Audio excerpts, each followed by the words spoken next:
apply it on the 16 places over your body. Apply kumkum and any aushada from the Supreme Font of Hinduism you have available.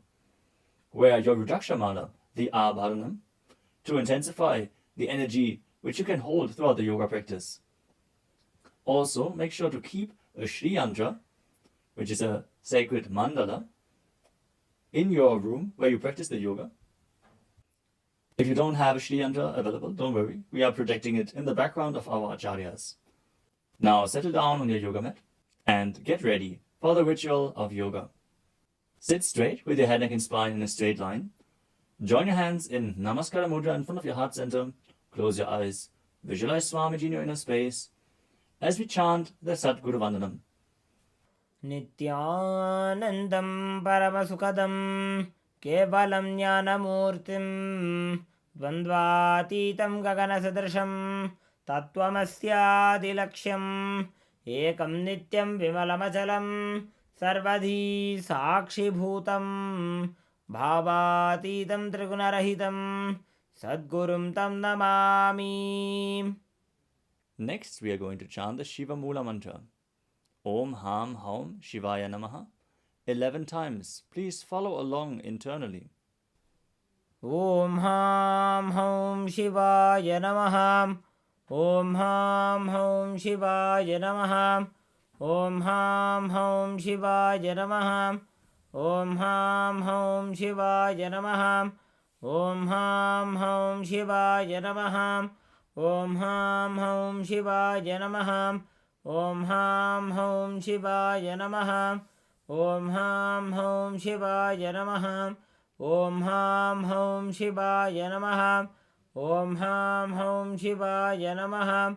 Om Ham Haum Shivaya Namaha. We will be performing the Tadvachamanam, the ritualistic cleansing. Now keep your hand, the right hand, in the shape of a cow's ear in the Gokarana Mudra, as our acharyas are demonstrating. Then take an udani of water, pour it into your right palm. We're going to chant a mantra thrice. Each time, sip the water from the bottom of your palm whenever the word Swadha is chanted. Om Atmatattvam Shodhayami Swadham. Take another udani of water. Om Vidyatattvam Shodhayami Swadham. Pour another udani of water into your palm. Om Shivadattvam Shodhayami Swadham. Now wash your right hand with the water from the Panchapacham and wipe your lips twice with the bottom of your thumb as we chant. Om Ham Hridayaya Namaha. Now wash your hand again. With the index, middle and ring fingers joined together, touch above the upper lip and below the lower lip. Wash your hand again. With the index fingers and thumbs joined together, touch the right nostril, the left nostril, and with the ring finger and thumb joined together, touch the right eye, left eye, and the right ear and the left ear. Wash your hand again. With the little finger and thumb joined together, touch the navel, the right chest and the left chest. And with all fingertips joined together, touch on top of the head, the right shoulder, left shoulder, and your heart center. Now wash your hand again. As you clasp the right hand over top of the left, place both hands on the right thigh.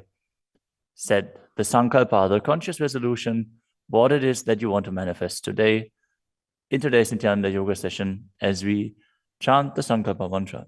Om Mamopatta Samasta Duridakshayadvara Bhagavad Shri Nityananda Paramashiva Prityartham Shri Nityanandeshwari Paramashiva Shakti Sameta Shri Nityanandeshwara Paramashiva Prityartham Cha Adya Purvokta Evam Guna Visheshena Vishishtayam Asyam Shubhadito Purana Arogya Yukta Dridagatra Yogika Sharira Siddhyartham Paramashiva Shakti Avishkaranartham Nityananda Yoga Abhyasam Karishye. Now wash your hand once more as we chant. Om Apaupasprisya. Keep your Panchapacham and udani out of harm's way as we are getting ready to start the yoga. Now sit in a comfortable cross-legged position with your head, neck, and spine in a straight line. Bring the index fingers and thumbs joined together on top of the knees in Bindu Mudra. Engage the 3 bandhas, the energy locks, which are contracting the perineal region and pulling it in and up. The Uddiyana Bandha, the stomach lock, contracting your stomach muscles and pulling your stomach in and up towards your spine. And the Jalandhara Bandha, the throat lock, tucking your chin to the chest and internally contracting your throat muscles. Together they form Mahamudra Bandha, which is a great secret of the yogic practice and will enhance your yoga practice manifold. Next up is the visualization. Hold the visualization for the right context of each of the asanas. The first visualization is Lord Shiva. You will always be able to see the visualization in the top right corner of the screen. So whenever you don't know how the visualization looks, you can just check the screen. Next up is Samana Kumbhaka. Now fill your stomach with prana as you meditate on a flame in your stomach, kindling the prana and raising up your spine. Chant the japa soham and visualize it rotating around your throat until the nectar oozes out into your body. Let us now perform the first asana, which is Sukhasana. तत्सुखासनमित्युक्तम् अशक्तस्तत्समाचरेत् आसनं विजितं येन जितं तेन जगत्त्रयम्. The next asana is Parvatasana. Now bring your legs into Padmasana with the feet on top of the opposite thighs. Then bring your palms together in Anjali Mudra and raise them up above your head, keeping your elbows straight. Engage all 3 bandhas, Mahamudra Bandha, as you visualize yourself as Mount Kailash. अथ वक्षे Mahadev पर्वतासनमङ्गलम्.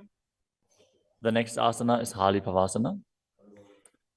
Now bring the soles of your feet together in front of your body and hold the left hand by the right behind your back. As you lean forward and place your forehead on the ground behind your heels. Engage all 3 bandhas as you gaze to the nose and visualize Swamiji in your inner space. पूर्वविधियाहु मे जानो उभयपकतली सम्पुटठानो.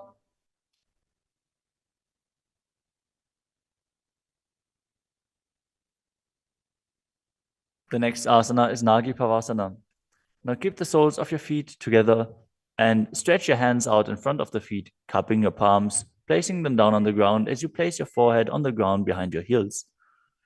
Engage all 3 bandhas and gaze to the tip of your nose, visualizing yourself as a snake. पूर्वविधिपर्यागाने नीचौ वेकहुनि फनास्यो लगाई.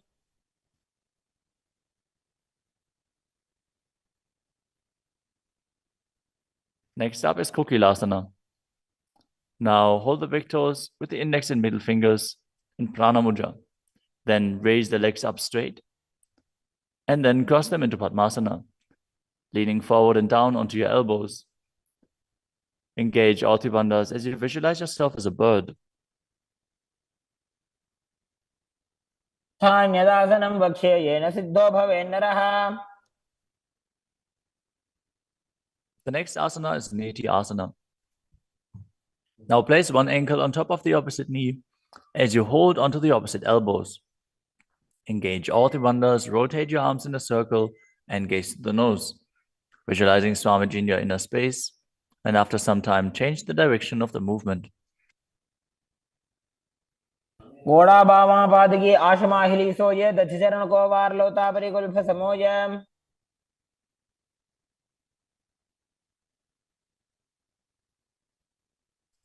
The next asana is Gajasana. Now press your hands onto the ground, lifting your hips up high. Lower your head, then your chest, scooping the body forward and down again and again as you visualize yourself as an elephant. And perform Uddiyana Bandha, the stomach lock, and Mula Bandha, the root lock, as you do so. युग्जं पादाग्रे भूमौ कृत्वा लम्बी भूया मस्तकाग्रे निधाय.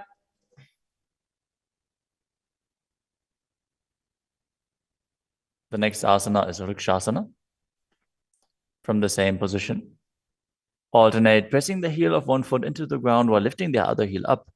Visualize yourself as a bear as you keep Uddiyana Bandha and Mula Bandha engaged. एकैकं पादमाकुञ्च्य गजासनं कुर्यात् वृक्षासनं भवति.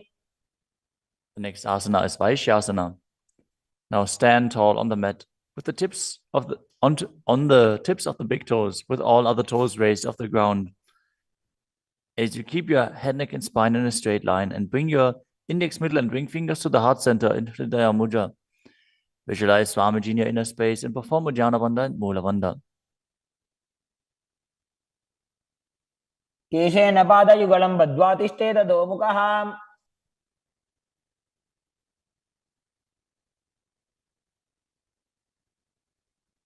Next up is the Urdhva Janukarana.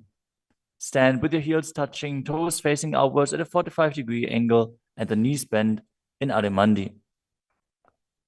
Now, bring both hands to the chest with the elbows parallel to the ground. Then lift one knee up towards the center of your body, followed along with the respective hand as you make circular motions on both sides again and again.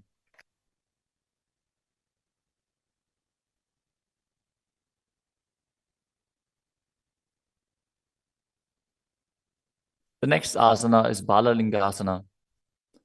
Now interlace your fingers from the outside in Sarvashankari Mudra and hold on to one knee, pulling it up towards your chest. Keep your head, neck, and spine in a straight line and visualize yourself holding a baby as you engage all three bandhas, Maha Mudra Bandha.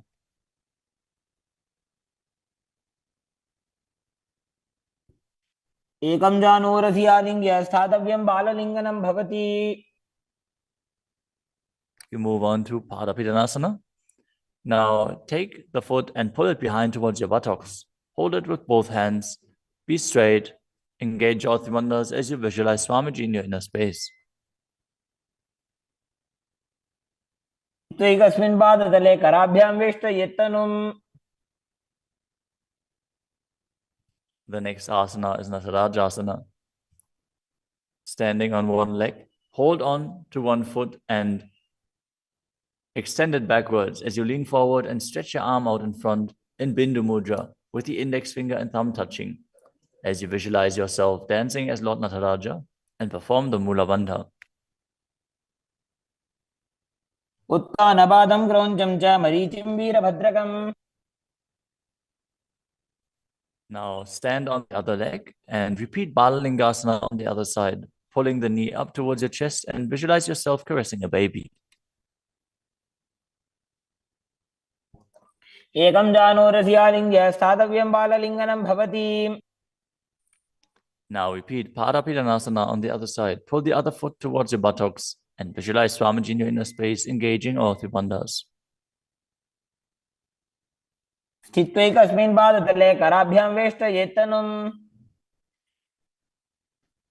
Now repeat Natarajasana on the other side, visualizing yourself as Lord Nataraja. पादं क्रौञ्चं च मरीचिं वीरभद्रकम्.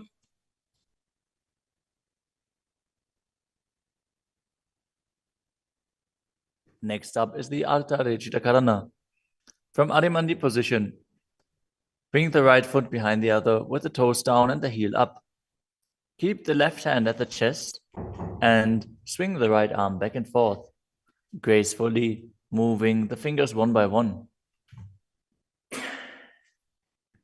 Now keep the right hand over top of the nose, uncross your ankles, and repeat the movement on the other side.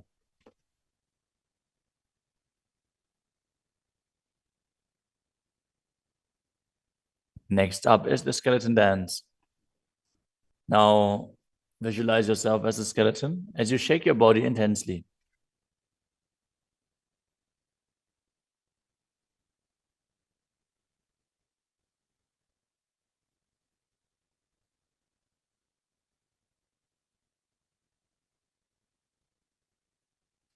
We move on to Katichina Karana.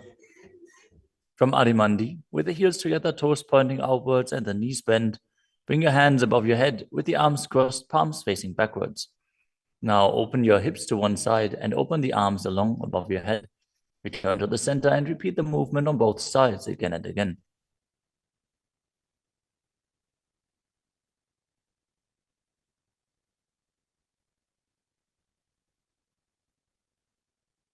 The next asana is Tadasana.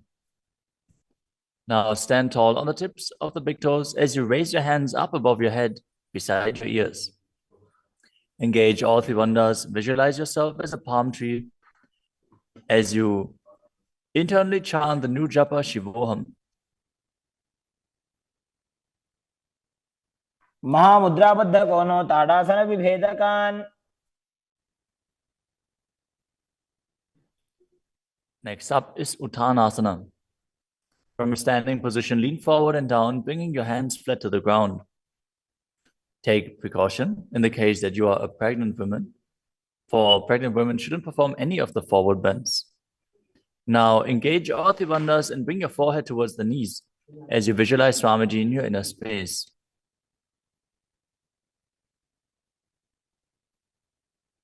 महामुद्राबद्ध कोनो ताड़ासन विभेदकान.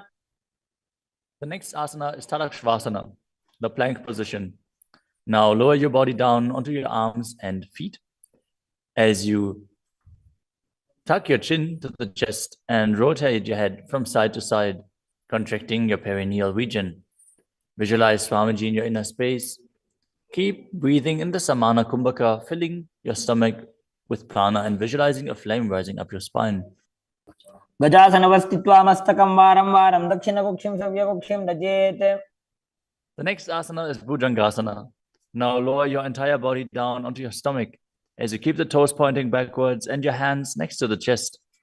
Now raise your head up using the strength of your lower back. Don't lift your body any higher than your belly button up. And open your mouth wide as you inhale through the hollow of your throat in Bhujangani Mudra. Visualize yourself as a cobra as you perform the Mula Bandha. अंगुष्ठनाभिपर्यन्तम् अधो भूमौ विनिन्यसेत्.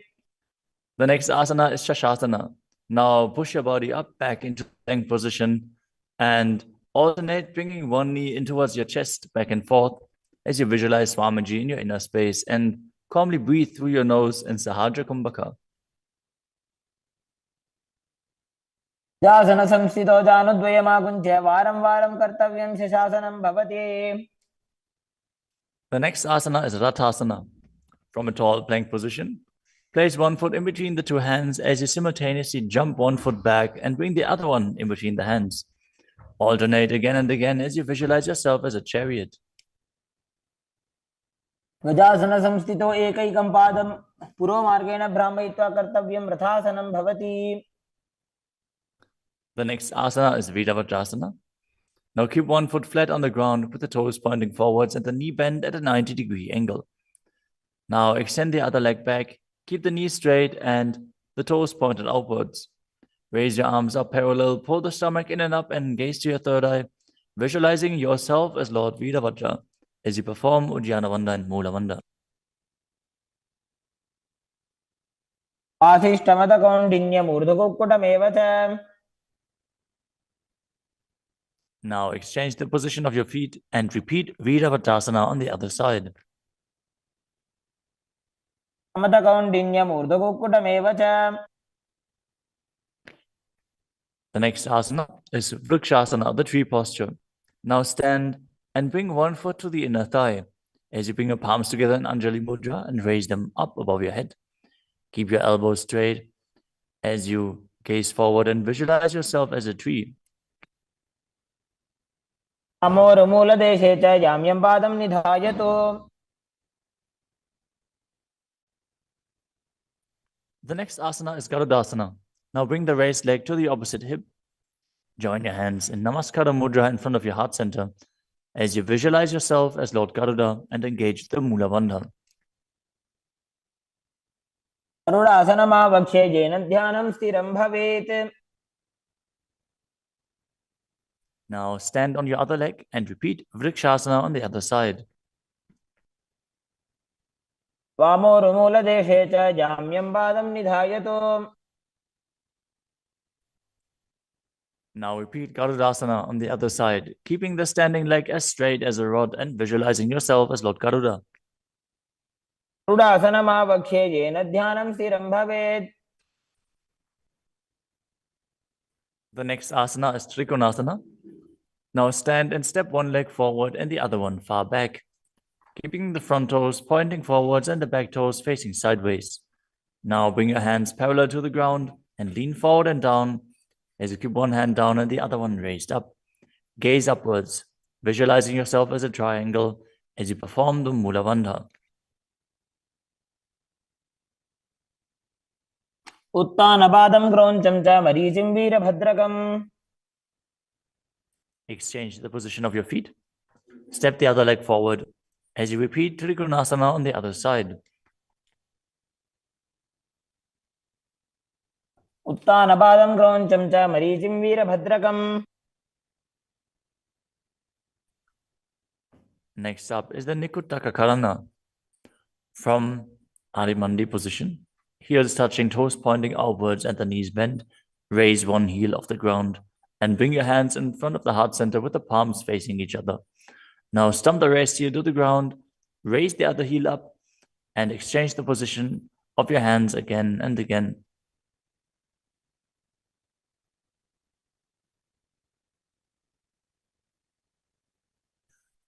The next asana is Angushtasana.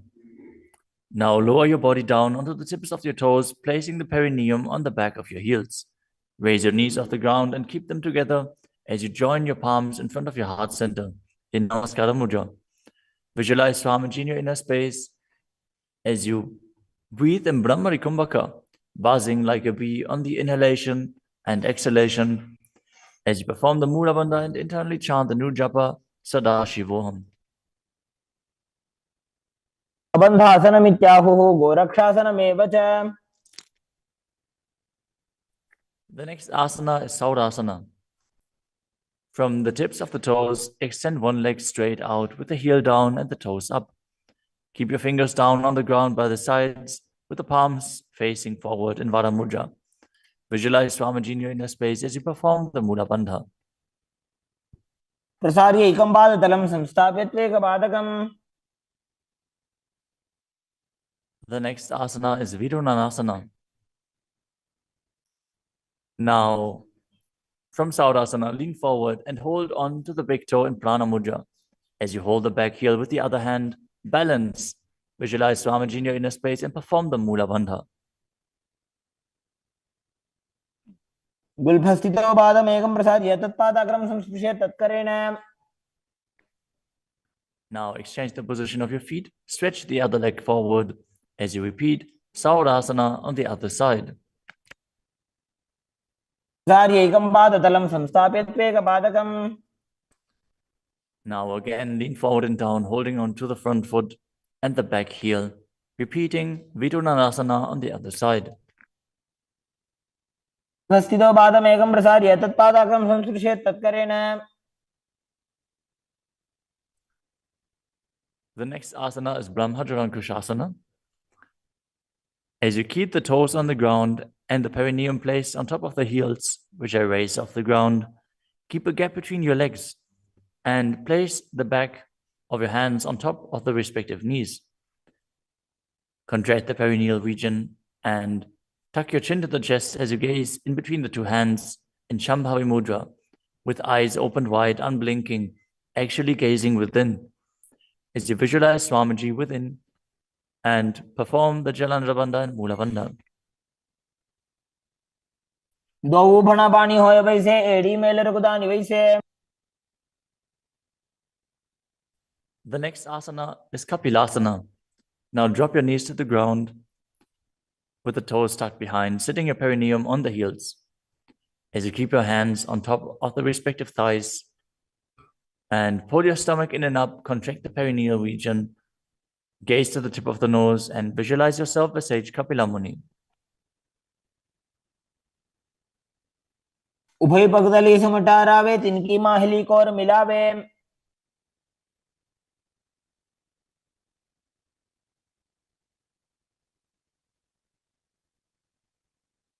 The next asana is Bhadragodakasana.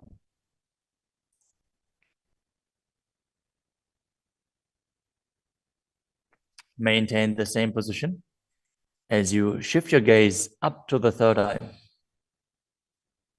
Visualize Swamiji in your inner space as you buzz like a bee in Brahmari Kumbhaka.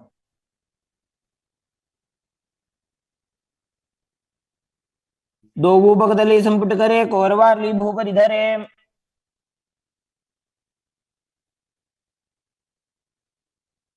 The next asana is Suryasana. Now sit with your toes tucked, perineum placed on top of the raised heels. As you bring your thumbs and little fingers together in Padma Mudra, opening up the palms resembling a lotus flower. Now raise your hands up above your head as you gaze up in between the gap between the palms, visualizing yourself as Lord Surya.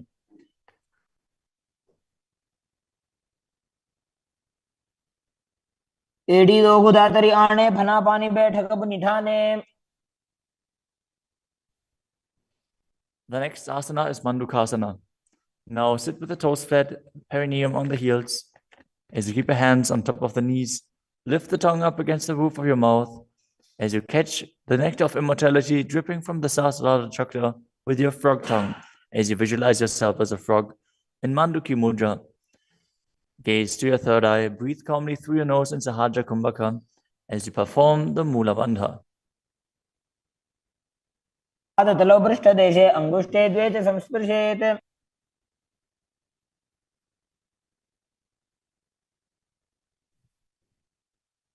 The next asana is Uttana Mandukasana.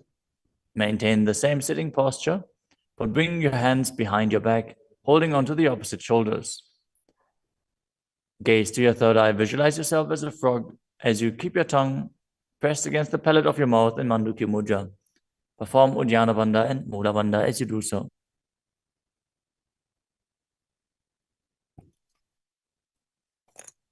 मंडूकासन मध्यस्थं कुर्पराभ्यां धृतं शिरः. The next asana is Simhasana. Now cross your ankles and sit on your feet. As you keep the knees wide, fingers spread on top of the knees, open your mouth wide, stick out your tongue and exhale forcefully as you gaze at the tip of your nose and visualize yourself as a lion.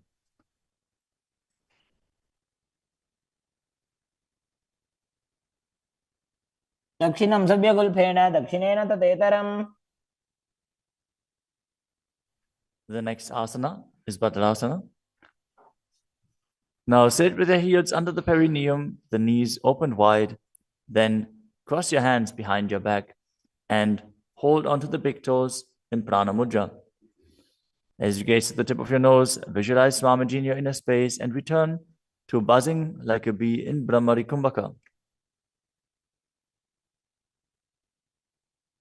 गुल्फौ च वृषणस्याधो व्युत्क्रमेण समाहितः. The next asana is Kakabusandhi Asana. Now squat and keep the feet flat on the ground as you keep your knees opened wide and bring your arms in and around the raised knees. Interlace your fingers behind your back if you can.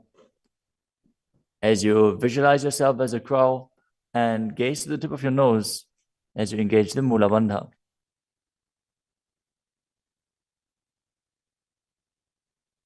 उत्तमे वेशक उपदठाने दो वोहा तपगमी च आने. The next asana is Kanipavasana. Now keep the palms on the floor, shoulder width apart. Bring your knees onto the back of your arms towards your armpits. Lean forward, raise your feet off the ground as you visualize Swamiji in your inner space and balance on your arms. को गुण आशी दुष्टता होई तो आछी होई. The next asana is Kapali Asana. Now place your hands on the ground, shoulder width apart. Bring the top of your head onto the ground. Please take precautions if you have any neck injuries or high blood pressure. Any of the inverted postures. Now bring your knees onto the elbows, your hips over the shoulders, and straighten your legs up as you gaze to the nose and visualize Swamiji in your inner space. Isha धरती टेकी पग दो वो मिलीवा ऊंचा करे.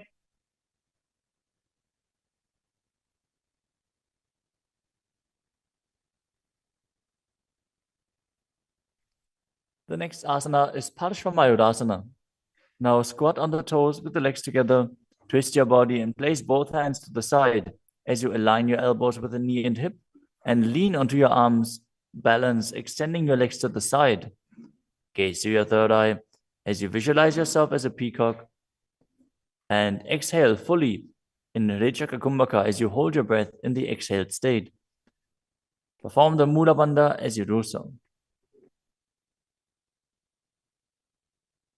Mayoram dandavat kuryan mayoram danda namakam. Now, twist your body in the other direction and repeat Parashva Mayurasana on the other side. Mayoram dandavat kuryan mayoram danda namakam.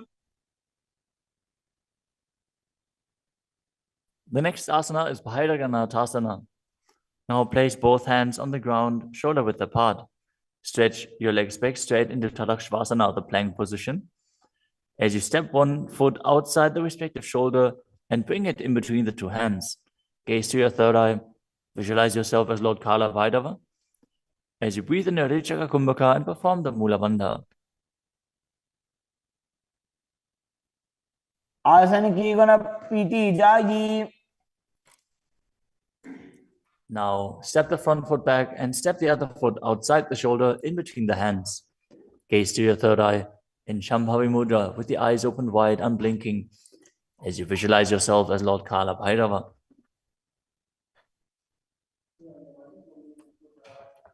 आसन को गुण पीती जाई. The next asana is Unmukha Pitasana. From Tadakshvasana, the plank position, bring your forearms down on the ground as you walk your feet forward, raising your hips. Lift your chest and head up and gaze to your third eye, visualizing Swamiji in your inner space.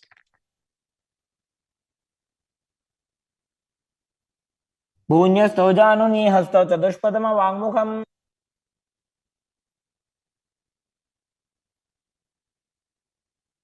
The next asana is Vashishthasana. From Tadakshvasana, rotate your body onto one hand and raise the opposite hand up.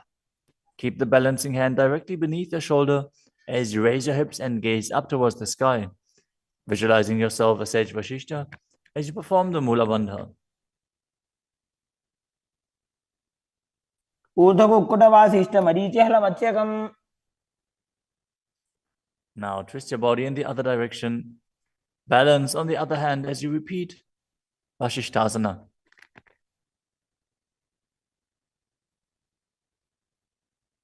ऊर्ध्वकुक्कुटवासिष्ठ मरीचिहलमत्स्यकम्. Now come to a seated position and extend your legs out in front with the heel down and the toes pointing up. Now bring your hands under the buttocks with the palms facing up. Keep your spine straight, elbows close to your body. Tuck your chin to the chest. Contract the perineal region. As you gaze through the nose, visualize yourself as Lord Hanuman and internally chant the new japa, Maha Sadashivoham.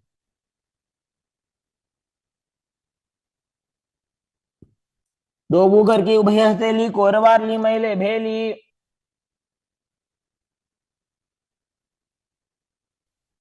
Next up is Paschimottanasana. Now visualize Swamiji in your inner space as you lean forward and down, holding onto the big toes in Prana Mudra. Perform Mahamudra Bandha, all three bandhas engaged, and exhale all the air from your lungs in Rechaka Kumbhaka. जानो Burrill लाटंतो पश्चिमं दानमुच्यते. The next asana is Ugrasana. With your legs straight, interlace your fingers behind your neck. Lean your chest forward and down, bringing your head to the knees by the strength of your core. Engage all three bandhas as you visualize Kali in your inner space. शुभानिभ्यां दृढं धृत्वा जानो परिशिरोऽन्यसेत्. The next asana is Marichi Asana. Now, sit with the legs extended, bring one heel to the groin with the knee raised, and reach your arm in and around the raised knee as you clasp your hands behind your back. Bring your chest to the thighs, head to the knee, and visualize yourself as Sage Marichi. उत्तानपादं क्रौञ्चं च मरीचिं वीरभद्रकम्.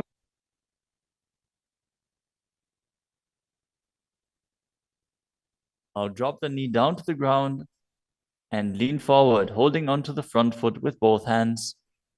As you exhale all the air from your lungs, gaze to the nose, visualize Swamiji, and perform Maha Mudra Bandha in Maha Mudrasana. मुद्रां प्रवक्ष्यामि तन्त्रेऽस्मिन् मम वल्लभे. Now extend the other leg out. Bring the other heel towards the perineum with the knee raised. As you lean forward and interlace your fingers behind your back in Marichi Asana on the other side. उत्तानपादं क्रौञ्चं च मरीचिं वीरभद्रकम्. Now drop the knee down, lean forward, hold onto the foot, engage all three bandhas, repeating Mahamudrasana on the other side. महामुद्रां प्रवक्ष्यामि तन्त्रेऽस्मिन् मम वल्लभे. The next asana is Bhadrasana 2. As you sit and bring the soles of the feet together with your heels close to the perineum, keep your knees wide, hold your feet firmly with both hands, and maintain a straight spine as you gaze to the nose and visualize Swamiji in your inner space. उल्भौ तु वृषणस्यादः सीवन्त्याः पार्श्वयोः क्षिपेत्.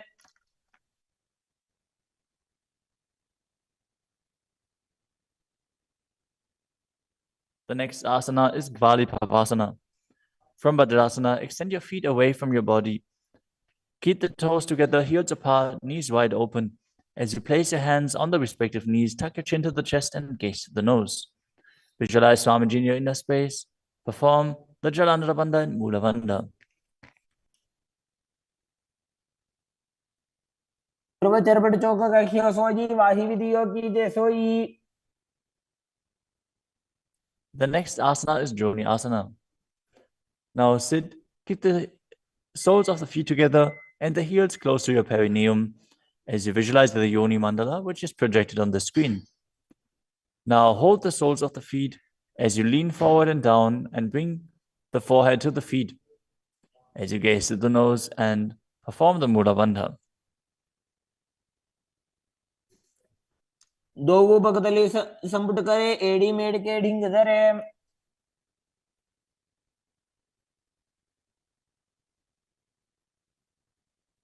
The next asana is Midaki Pavasana.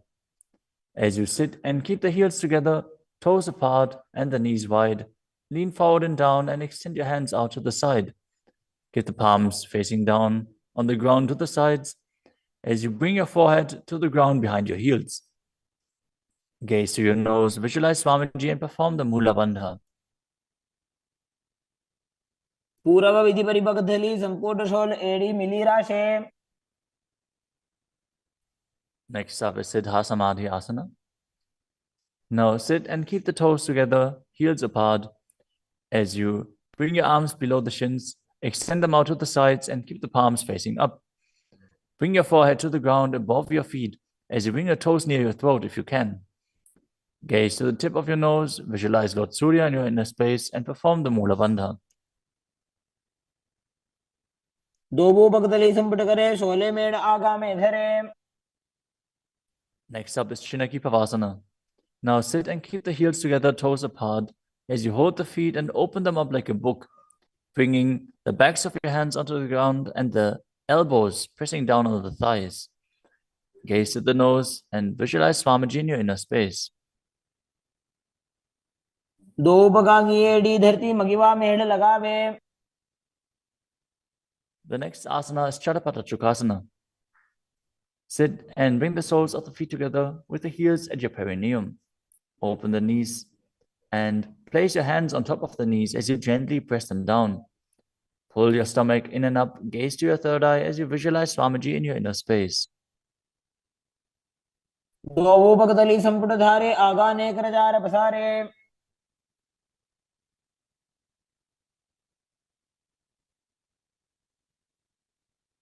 The next asana is Bhairavasana. Now sit and bring the soles of the feet together with your knees open wide. Lift the heels up and bring the toes down onto the ground.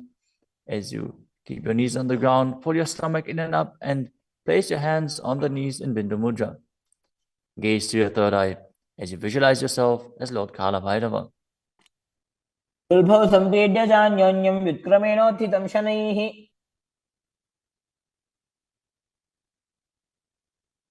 The next asana is Samanasana. Now sit with one heel at the perineum.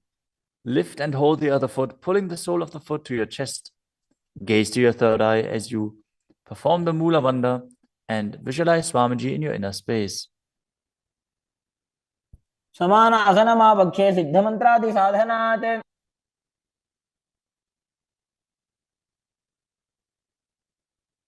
The next asana is Apanasana. As you sit, place one leg on top of the respective shoulder and raise the other foot upwards and straight. Keep the hands on the ground to the sides as you gaze to your third eye and visualize Swamiji in your inner space. परं पादमेकं च स्कन्धे चारोपि यत्नतः. Now repeat Samanasana on the other side. Bring the other heel towards your perineum and pull the opposite foot towards your chest. समानासनमावक्षे सिद्धमन्त्रादिसाधनात्. Now repeat Apanasana on the other side. Bring the other leg over top of the respective shoulder, extending the opposite leg forward and up.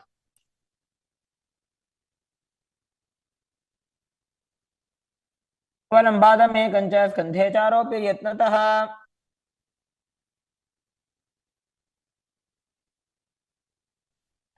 Next up is Gomukhasana. Now sit and cross one leg over the other, aligning the knees at the center of your body with the feet by the opposite hips. Place both hands on top of the stacked knees as you gaze to the nose, visualize the face of a cow, and perform the Mula Bandha. Start breathing in Siddhkari Kumbhaka, pressing your tongue against the palate of your mouth without touching the teeth and hissing through your teeth while inhaling. Internally chant the new japa Om Nityanandoham. सर्वे दक्षिणगुल्फं तु पृष्ठपार्श्वे नियोजयेत्. The next asana is Anasuyasana. Now maintain the same posture. Hold on to the big toes of the feet in Prana Mudra as you gaze to the tip of your nose and visualize yourself as Rishika Anasuya. Engage Udyana Bandha and Mula Bandha. दक्षिण कोडो नीचो ठाने वावोता के ऊपर आने. Maintain the same position. Interlace your fingers behind your back and lean forward and down as you bring your chin over the knees, the nose towards the ground, and visualize yourself as Rishika Anasuya in Anasuyasana too. जीमणा गोदा की संधि उपरिड़ा वागोड़ा की संधि. The next asana is Garudasana too.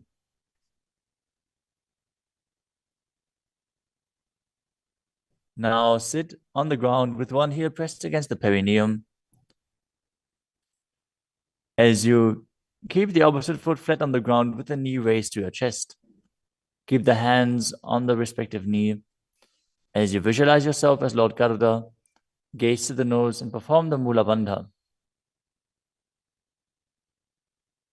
दावो बगमोडी एडी माहिलो गुल्फ मूलद्वारणी चैदे.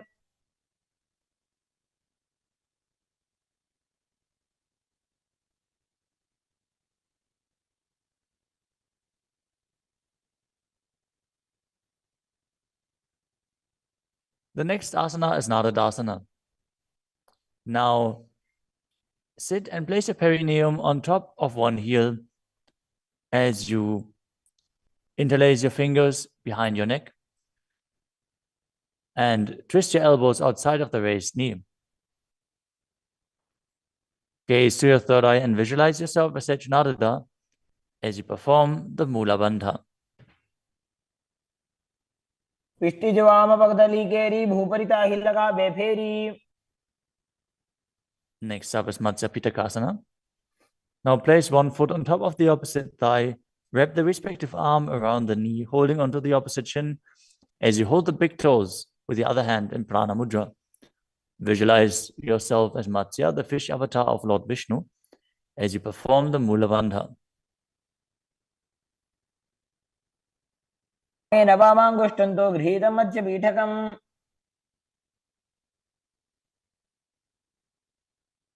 Now, slide your knees over top with the other knee on top, repeating the Gomukhasana position on the other side. Gaze to the nose and visualize the face of a cow as you keep hissing through your teeth without the tongue touching your teeth.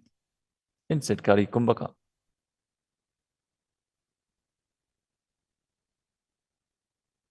सव्ये दक्षिणगुल्फं तु पृष्ठपार्श्वे नियोजयेत्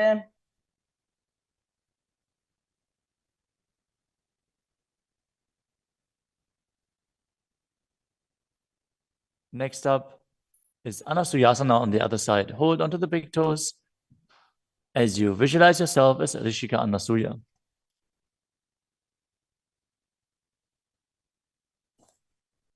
दक्षिण कोड़ो नीचे उठाने वावोताग्य ऊपर आने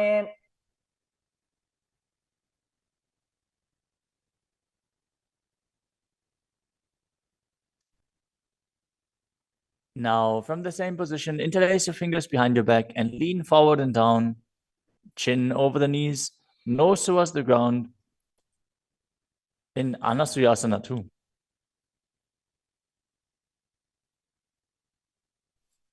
जीमणा गोदा की संधि उपरिड़ा वागोड़ा की संधि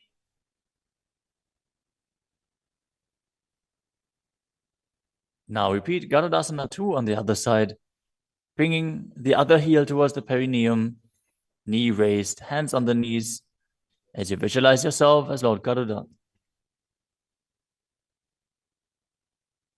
डावो पगमोड़ी एड़ी माहिलो गुल्फमूल द्वार नीचे दे Next up is Narudasana on the other side.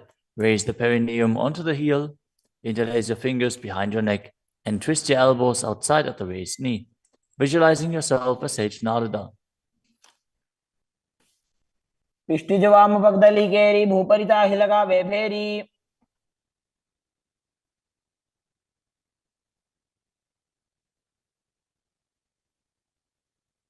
Next up is Matsya Pitakasana on the other side. Now place the other foot on top of the opposite thigh. Hold on to the shin and the big toe of that foot as you visualize Matsya, the fish avatar of Vishnu. वामेन वामाङ्गुष्टन्तो गृहीतं मत्स्यपीठकम् Next up is Matsendrasana. Now place one foot on top of the opposite thighs as you place the opposite foot on the ground, flat. Twist and bring the elbow outside of the raised knee. Keep your raised arm by the neck.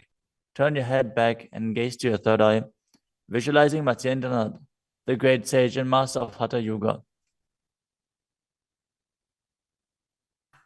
उदरं पश्चिमाभासं कृत्वा तिष्ठति यत्नतः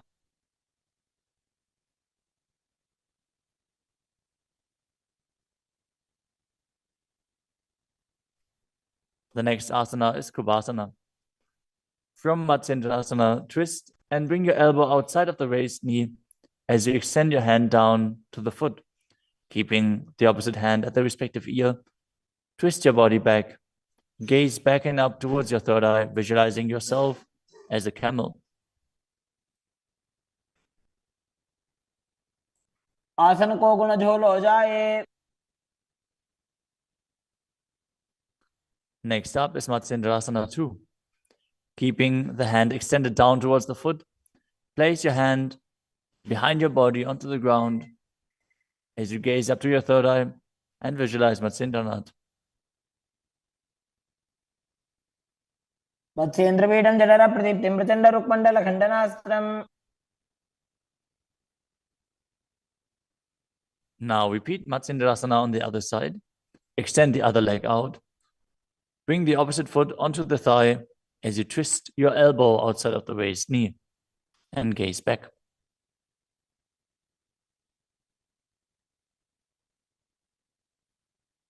उदरं पश्चिमाभासं कृत्वा तिष्ठति यत्नतः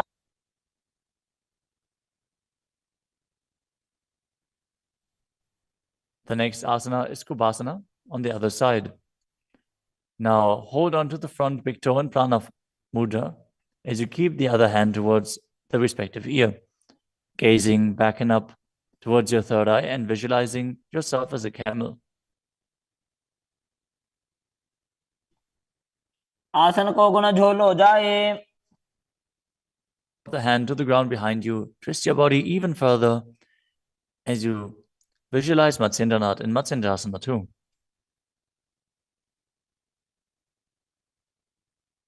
मत्स्येन्द्रपीडं जठर प्रदीप्तिं प्रचण्ड रुक्मण्डल खण्डनास्त्रम्.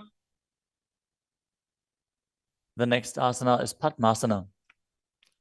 Now place your feet on top of the opposite thighs as you keep your palms flat on the respective knees. Engage all three bandhas, Mahamudra Bandha, as you gaze to the tip of your nose. Visualize yourself as Lord Shiva. Breathe in Sitali Kumbhaka, now pressing your tongue against the back of the teeth, hissing while inhaling as you internally chant the new japa Om Nityananda Mahasada-shivoham. आसनं द्विविधं प्रोक्तं पद्मं वज्रासनं तथा. The next asana is Padmasana too. As you sit in Padmasana, cross your hands in front of your body and hold onto the big toes in Prana Mudra. Gaze to the nose, visualize yourself as Goddess Parvati, the consort of Shiva, as you perform the Mula Bandha. चरणौ कृत्वा ऊरू संस्थो प्रयत्नतः. The next asana is Kukutasana. Now sitting in Padmasana, place your hands on the ground between the two thighs as you lift your body up off the ground. Visualize yourself as a rooster as you breathe calmly in Sahajra Kumbhaka and perform the Mula Bandha. पद्मासनं सुसंस्थाप्य नान्बोरोरन्तरे करो.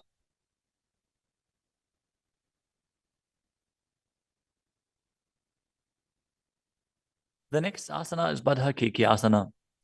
From Padmasana, raise up onto the knees as you bring your hands flat on the ground with the fingers pointing backwards. Keep the elbows together, press them against the navel, and then lean forward. Find balance and extend your knees up off the ground. Visualize Swamiji in your inner space as you perform the Mula Bandha.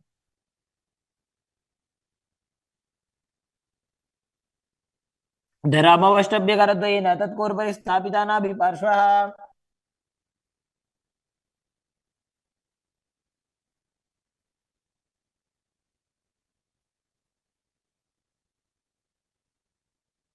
The next asana is Mayurasana. While on your knees, place your palms on the ground with the fingers pointing backwards. Keep your elbows at the navel, lean back, lean forward, find balance, and extend your legs up off the ground, visualizing yourself as a peacock as you perform the Sahajra Kumbhaka and engage the Mula Bandha.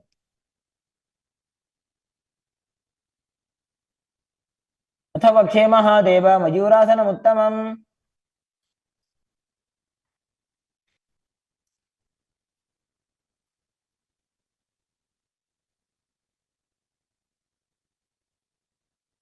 Next up is Makarasana.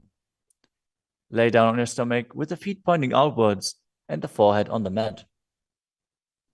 Interlace your fingers behind your neck as you visualize yourself as a crocodile and perform the Mula Bandha. अध्यासश्येते हृदयं निधाय भूमौ च पादौ च प्रसाद्यमानौ. As you lay on your stomach, place your hands on the ground beside your chest.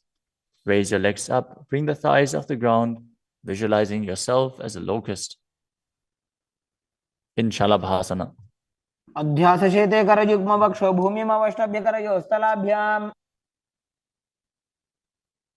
The next asana is Ushtrasana. As you lay on your stomach, bring your hands to the feet. Pull the feet down towards the ground outside of your hips. As you visualize yourself as a camel and perform the Mula Bandha. अध्यासश्येते पदयुग्मव्यस्तं पृष्ठे निधाय विधृतं कराभ्याम्.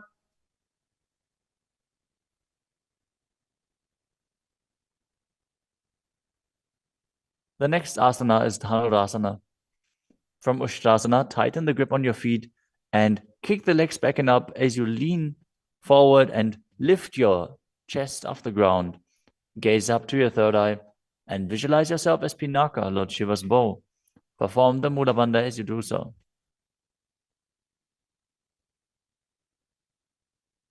त्रिसार्यपादौ भुविदण्डरो बहुकरौ च पृष्ठे धृतपादयुग्मम्. The next asana is Bhagasana. Now come to a kneeling position with your feet flat on the ground, sitting in between the two heels. Place your hands on top of the knees. Visualize Swamiji in your inner space. Breathe calmly through your nose in Sahaja Kumbhaka. As you gaze to your third eye, contract the perineal region in Mula Bandha and internally chant Om Jayanti Paramashivoham. उल्टा मोड़ी पाओ तो वैसे बहुरो जुगते करे कैसे. The next asana is Gohi Asana. From the kneeling position, place your elbows on the ground, shoulder width apart. As you interlace your fingers, bring your head towards the ground and hold it with your hands. Now raise your hips up. Walk your feet forward until your hips align with your shoulders. And then raise your legs up off the ground and pull the knees close to your chest. Try to touch your chin with the knees as you roll your body up in the inverted posture. Gaze to the nose and visualize Swamiji in your inner space. दो हाथ की कहुनी जोई पुनिह कलाजी जाने दोई. Now, from Gohi Asana, extend your legs up straight into Shirshasana. Gaze to the nose and visualize Swamiji in your inner space as you perform the Mula Bandha. विपरीतं मण्डलं च द्विधैव विदितं हिनः. Gently lower your body down and come to a seated posture. Now sit with your hands behind your calves and stretch your legs up. Bring your forehead to the knees as you come to a vertical position with your legs. Visualize Swamiji in your inner space and perform the Bhastika Kumbhaka, rapidly exhaling from your diaphragm, pushing the air out without inhaling, like the bellows of a blacksmith. We're going to perform Bhastika Kumbhaka for the next few asanas, so keep your core engaged and rapidly breathe through your nose. दो हाथ पग बाहर आने घोड़ा तरे काकसी ठाने. The next asana is Parighasana. Now sit and extend your legs out and up at a 45-degree angle. Bring your hands behind. Hold the opposite shoulders as you keep the chest upright, legs straight, toes pointed. Gaze to your third eye as you visualize yourself as a mace.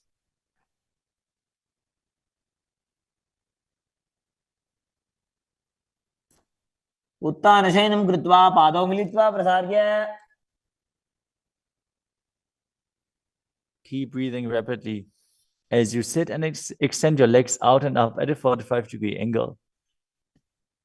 Keep your arms parallel to the ground or bring them down to the ground as you gaze to your third eye and visualize yourself as a boat in Naukasana.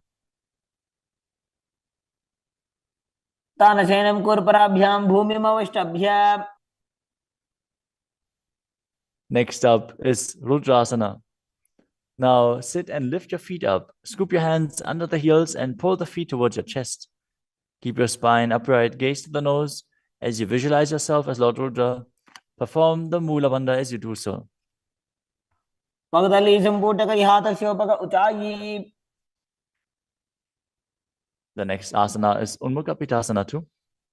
Now lay down on your back with the feet flat on the ground, the knees raised up. Bring your palms down to the ground with the fingers just touching the back of your heels. Lift your hips up high. Press the feet into the ground as you tuck your chin to the chest, gaze to the nose, and visualize Swamiji in your inner space. ऊर्ध्वे च जानुनी कृत्वा शवित्वोर्ध्वमुखं तथा उत्थाप्य हस्तौ तिष्ठेत्तु पीठ उन्मुख नामके. Now lower your body down flat onto the ground. Keep the palms facing up next to your hips. As you contract the perineal region and forcefully pull the Kundalini Shakti up along your spine towards your Sahasrara chakra in Shakti Chalan Mudra. Relax. Completely unclutch from any micro movements of the body and mind. As you visualize that your body is dead and the Supreme Pontiff of Hinduism, Swamiji, is liberating you. Internally chant the Mahavakya, Om Nityananda Paramashivoham.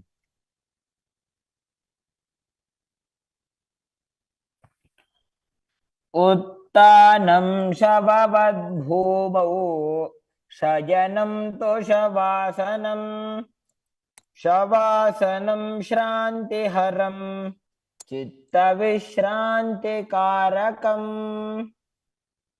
ॐ नित्यानन्द परमशिवोऽहम् ॐ नित्यानन्द परमशिवोऽहम् ॐ नित्यानन्द परमशिवोऽहम् ॐ नित्यानन्द परमशिवोऽहम् ॐ नित्यानन्द परमशिवोऽहम् ॐ नित्यानन्द परमशिवोऽहम् ॐ नित्यानन्द परमशिवोऽहम् ॐ नित्यानन्द परमशिवोऽहम् ॐ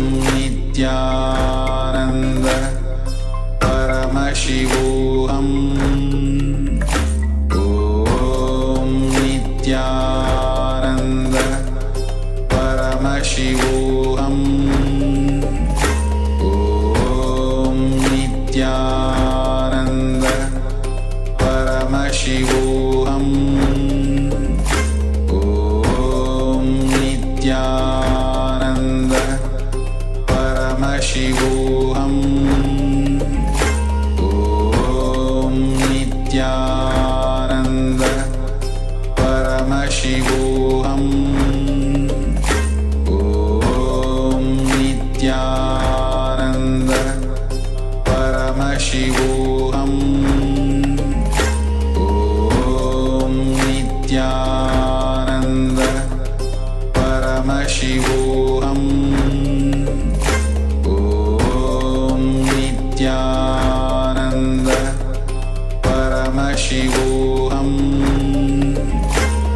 ॐ नित्यानन्द परमशिवोऽहम् ॐ नित्यानन्द परमशिवोऽहम् ॐ नित्यानन्द परमशिवोऽहम्. Now slowly return to your physical body. Start to wiggle your fingers and toes, your wrists and your ankles, your elbows and your knees. Pull your knees up towards your chest and rock your body from side to side as you return to a comfortable seated position.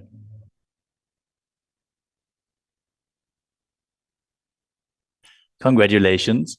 You completed the first 108 asanas of the sequence, which are the Pratama Vinyasa Krama. We are now going to continue the sequence with the next asana, which is Yathasana. I welcome you all with my love and respect. Let you all open all your three eyes. Om Nityananda Paramashivoham.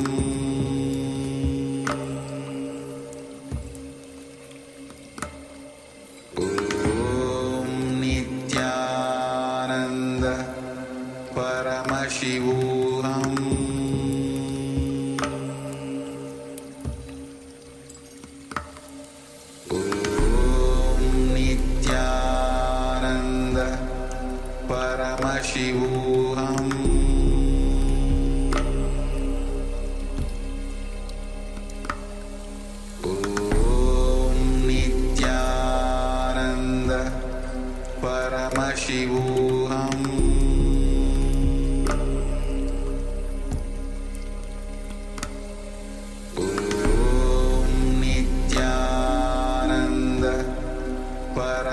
Paramashivoham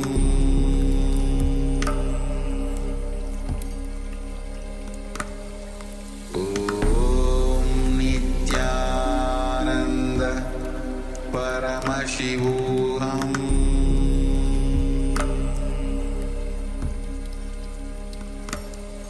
Om Nityananda Paramashivoham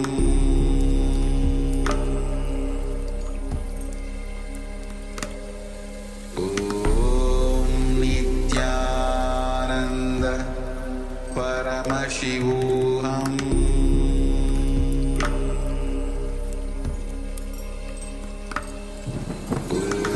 Om Nityananda Paramashivoham Om Nityananda Paramashivoham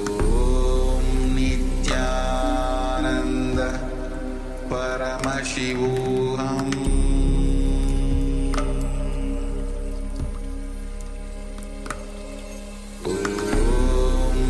Nityananda Paramashivoham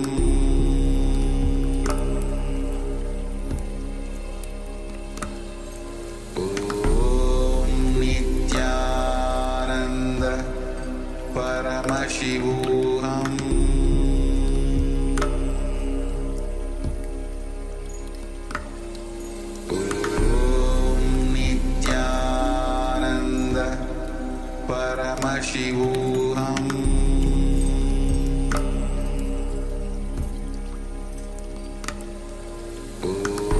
Om Nityananda Paramashivoham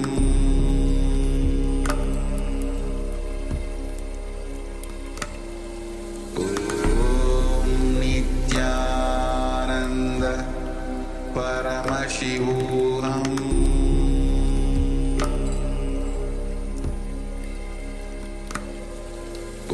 Om Nityananda Paramashivoham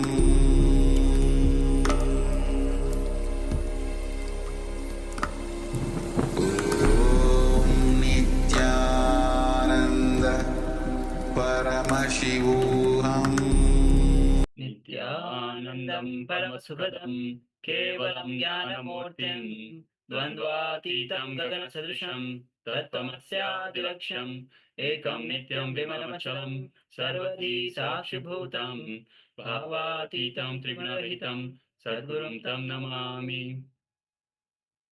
Nityanam, all of you, and what a wonderful day today, as today is Vijaya Dashmi.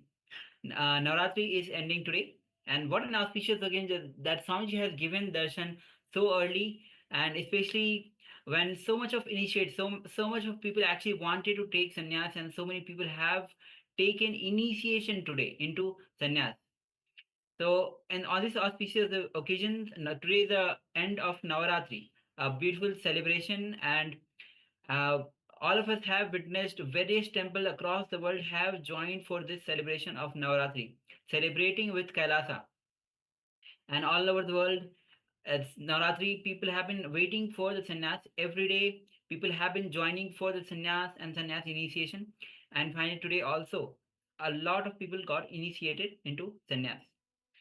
And so with this, as we just received the darshan and the energy that we are involved with, it's time that we start manifesting the powers of Paramashiva. Yes, so we'll be starting with the power of the third eye vision. So we request all participants, please take a moment and gather an eye band, or if you haven't got an eye band, any covering, any eye covering that you can cover your eyes, something that's opaque in nature that you can't see through. So requesting participants just take a moment and gather an eye band or an eye covering, something to cover your eyes with. And shortly we'll be moving into the power manifestation itself. Yes. Meanwhile, let's enter into the Sas Pramana. The Sas Pramana for manifesting the powers of third eye. And the Pramana goes as कपालान्तर्मनो यस्य तिष्ठन्मीलितलोचनः क्रमेण मनसो धार्यात् लक्ष्ये लक्ष्यमुत्तमम्. The translation of this verse goes as, by fixing the mind on the inner space within the crown center and sitting stably without any movement, having the eyes closed. In succession, by that stability of the mind and the inner space, through the power of third eye, one directly sees the ultimate goal, Lakshman, by having the vision beyond the sight that reveals any object or place, attaining the space of oneness with the source Paramashiva. So let's get ready with the blindfold. Please cover your eyes. Yes. Requesting participants, now please cover your eyes. So put your eye bands on, eye coverings, anything that you are using to cover your eyes. Let us sit comfortably with our head, neck, and spine in a straight line. Invoke Swamiji in your inner space, in the Anandagandha region, just below your heart center. And feel Swamiji's love, compassion, and infinite wisdom and infinite grace radiating throughout your entire inner space. His superconscious energy overflowing, reaching out to every corner of your body, every cell of your body.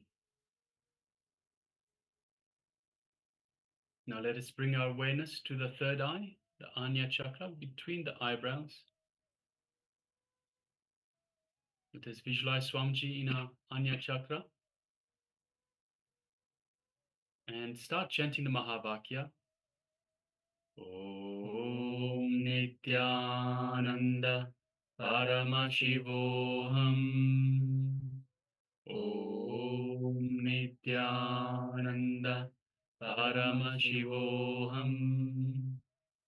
Om Nityananda Paramashivoham. Continue chanting the Mahavakya. And from the space of oneness with the Supreme Pontiff of Hinduism, with Paramashiva, start manifesting this power of third eye vision. The image is being displayed for you now. Let's begin. Om Nityananda Paramashivoham. Om Nityananda Paramashivoham. Om Nityananda Paramashivoham. Om Nityananda Paramashivoham. Om Nityananda Paramashivoham. Om Nityananda Paramashivoham. Om Nityananda Paramashivoham. Om Nityananda Paramashivoham. Om Nityananda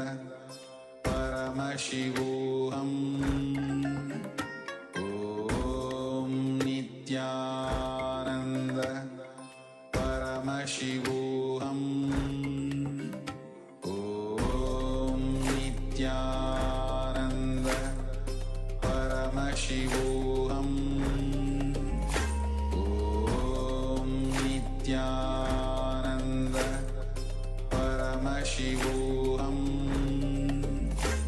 Om Nityananda Paramashivoham.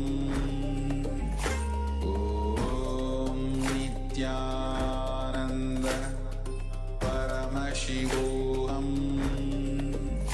Om Nityananda Paramashivoham. Om Nityananda Paramashivoham. Om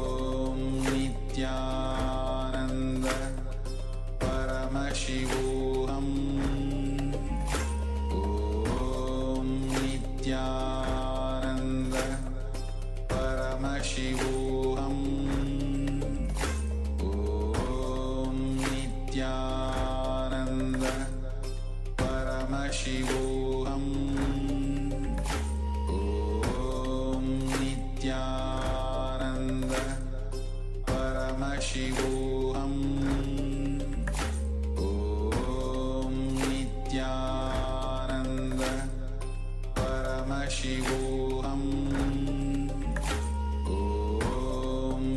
Nityananda Paramashivoham. Om Nityananda Paramashivoham. Om Nityananda Paramashivoham. Om Nityananda Paramashivoham. Om Nityananda Paramashivoham. Om Nityananda Paramashivoham. Om Nityananda Paramashivoham. Om Nityananda Paramashivoham. Om Nityananda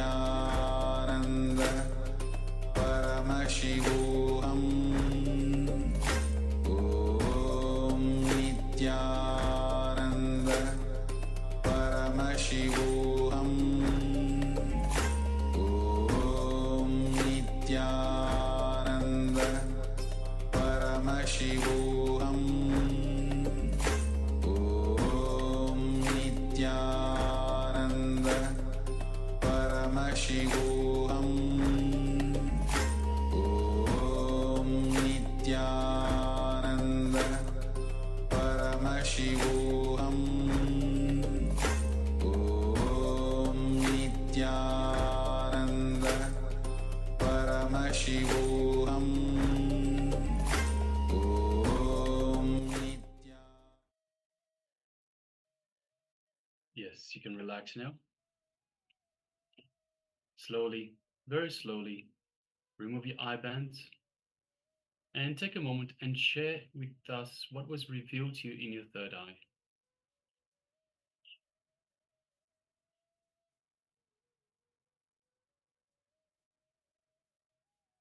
And all the Paramsham level 1 and Paramsham level 2, as both of us are joining us for this power manifestation. So you can share in the Zoom chat all the Paramsham level 1 and level 2 persons. You can share in the respective Zoom chats. And all the persons on YouTube, please share on the YouTube chat. We are manifesting the powers of third eye, seeing picture blindfolded. So any detail that you saw through your third eye, just share it, whether you heard it as a sound, you had you had some smell of something, you had some visualization, you had some imagination, or you had some images in front of you, or you just had something black. Take a moment to share what was revealed to you. And for those participants that are newer to the Paramashivoham program itself, the power manifestation occurs from the space of oneness, from the space of oneness with Paramashiva, the source of everything, and space of oneness with the Supreme Pontiff of Hinduism, with Swamiji himself, who is the embodiment of Paramashiva. So we do not engage the mind. We do not. So don't have any self-doubt. Whatever is being shown to you in your third eye, don't engage the mind. Don't have any thoughts. Don't have any self-doubt. Just anything you see, pen it down. Anything that you experience, pen it down. Yes. So as was just mentioned, it doesn't matter how it comes. It can come as a vision. It can come as just a flash of knowing that something is there. It could come as a smell, a sound, a taste, anything at all that you experience. Any piece of information that is there that shouldn't be there, that has no other reason for being there except divine vision. So please take a moment and let us know what was revealed, what was experienced by yourself in this power manifestation. Yes. And as the power starts from oneness, more and more you are in the restful awareness. When you drop your logic, when you drop your self-doubt, when whether I will be able to manifest, I will not be able to manifest, when you surrender to Swamiji with a deep gratitude, you enter into the space of oneness and you manifest powers of Paramashiva. So already we have received many of the sharings. We have from Zhu Weeping, green bend. Rose Maruti says white, red, orange. Yes, thank you very much for sharing. We have Ma Ananda Agora Rupini that shares coffee, orange, green grass, mountains, and rivers. Yes, thank you very much for sharing, Ma. Yes. Ma Agama Priya says Durga, yellow, black. Thank you, Ma, for sharing. And we have Ma Swilang Nitya Shanta Yogmai says circle, green, and white. Okay, thank you, Ma, for sharing. Yes, thank you all for sharing. Now, shortly we'll be moving on to the verification stage. If you still want to share, you can still go ahead. And we'll be we'll be addressing the sharings in a moment. Right now, we are displaying the image that we displayed for you earlier. It looks like a very beautiful river, some town in between the mountains, in a valley, in a river valley in between the mountains. Looks like a very beautiful scene. So we have lots of trees, we have the water, we have some bridges, we have uh, lots of uh, lots of buildings. You can see in the background some ice-capped mountains, snow on the mountains. So yes, a very nice image throughout. Yes. All right, so let us have a look. So Mark Shu Wei Ping says Green Bend. So the river itself has a bend in it, and there's lots of green. Even the water itself looks a little bit greenish. So yes, thank you very much for sharing, Ma, and congratulations for manifesting this vow. And Ma Rosie says white, red, orange. We definitely have the whites. If many of the buildings itself have the color white and red. So you just look at the top of the roof. Mm, red, it's a little difficult. It's kind of more orange, maroon, and orange. We have the field. The field itself is kind of orange if you look at from here. Okay, thank you. Thank you, Mom, for sharing. Yes, Mananda Agora Rupini says coffee. There's no coffee. At least we don't see any coffee here. Orange. So there are shades of orange and maroon and brownish red. Green grass. We have a lot of green, and I think we can see some grass in there as well. Some grassland. Um, Mountains definitely have mountains, and river definitely have the river right in between the mountains. So congratulations, man. Well done. Congratulations for manifesting this power. Yes. And Ma Agamaria Priya says Durga, yellow, and black. So we definitely have the black. Ma Durga, yellow. And definitely we have the yellow. Okay. Thank you, Ma, for manifesting and sharing this. So we have a question from Chansh Sachojata Shivam. How to differentiate the vision from your own imagination? So whenever a vision comes, it comes as a flash. It comes just something that, as I mentioned just earlier, it comes as something that a piece of information, a piece of information that shouldn't logically be there. Imagination usually gets developed. It gets you start thinking about one thing, then another thing, and you start building the imagination. So you'll find that you are a lot more involved in the imagination. When it comes as a vision, it will be just a flash of information. Yes. So with this, let's get ready for the second round of the power manifestation. And we have Shi Lang who says circle, green, and white. So definitely we had the greens, it's filled with greens and white. And if you can see a little closer, even the tree shape, the curve, it is circle. So thank you, Ma. Lang Ma Nitya Shanta Yogami, Ma. Yes, thank you to all participants for taking part in this power manifestation. Let's go for the second round. So let's just all get ready and do it all again. So requesting once again, participants, sit comfortably with your head, neck, and spine in a straight line. Put on your eye bands.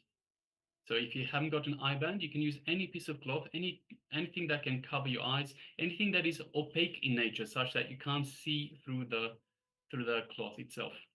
So requesting participants, please put on your eye bands or any piece of cloth. Sit comfortably with your head, neck, and spine in a straight line. We sit with the head, neck, and spine in a straight line to allow for the Kundalini energy to flow freely.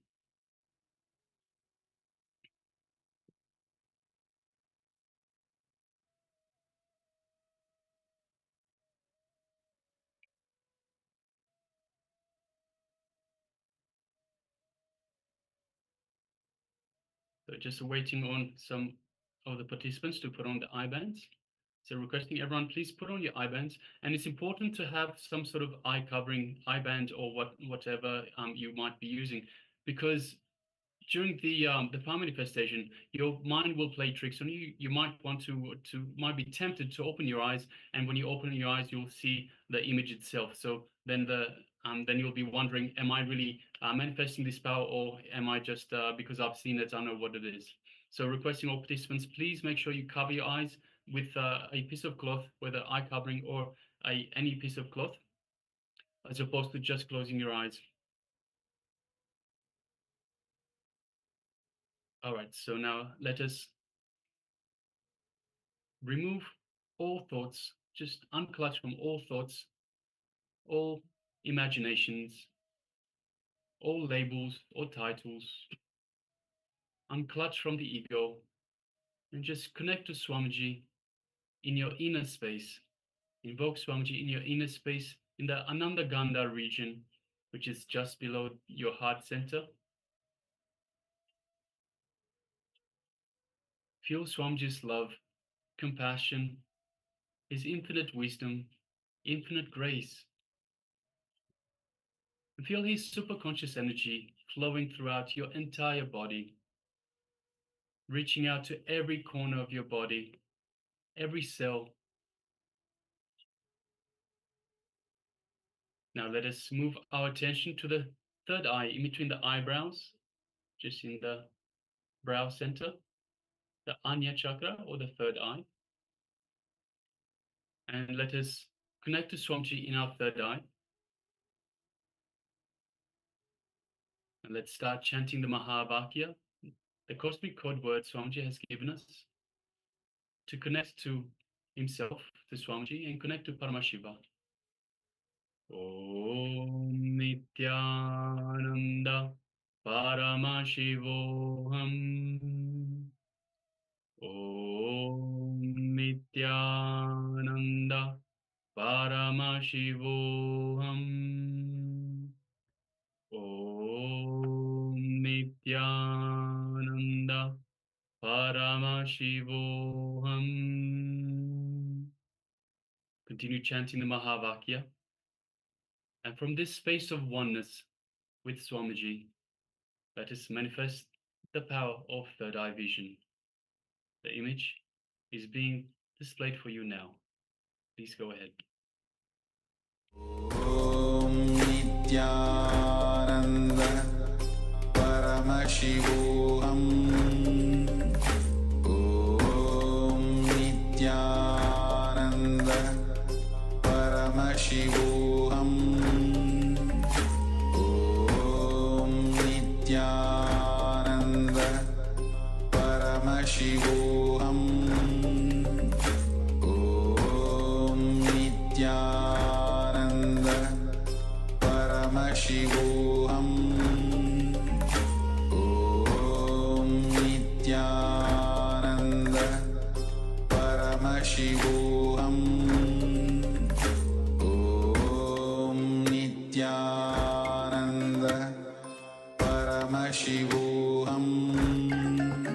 Paramashivoham. Om Nityananda Paramashivoham.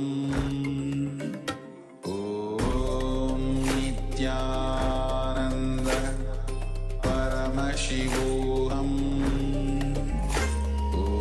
Om Nityananda Paramashivoham.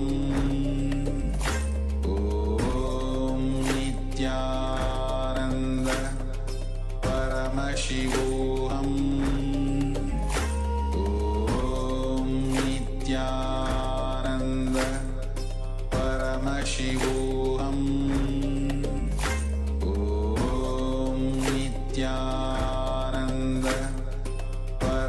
Paramashivoham. Om Nityananda Paramashivoham. Om Nityananda Paramashivoham. Om Nityananda Paramashivoham. Om Nityananda Paramashivoham.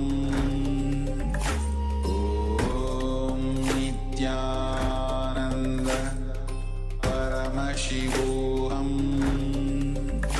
Om Nityananda Paramashivoham. Om Nityananda Paramashivoham.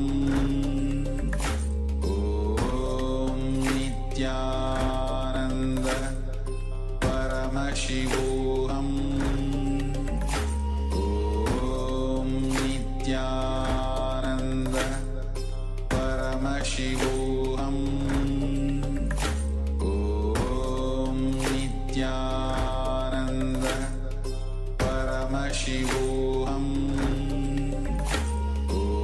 Om Nityananda Paramashivoham. Om Nityananda Paramashivoham. Om Nityananda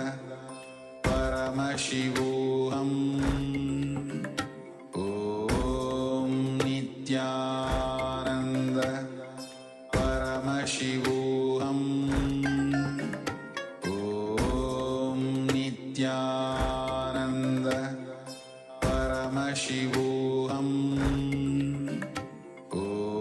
Om Nityananda Paramashivoham. Om Nityananda Paramashivoham. Om Nityananda Paramashivoham. Om Nityananda Paramashivoham.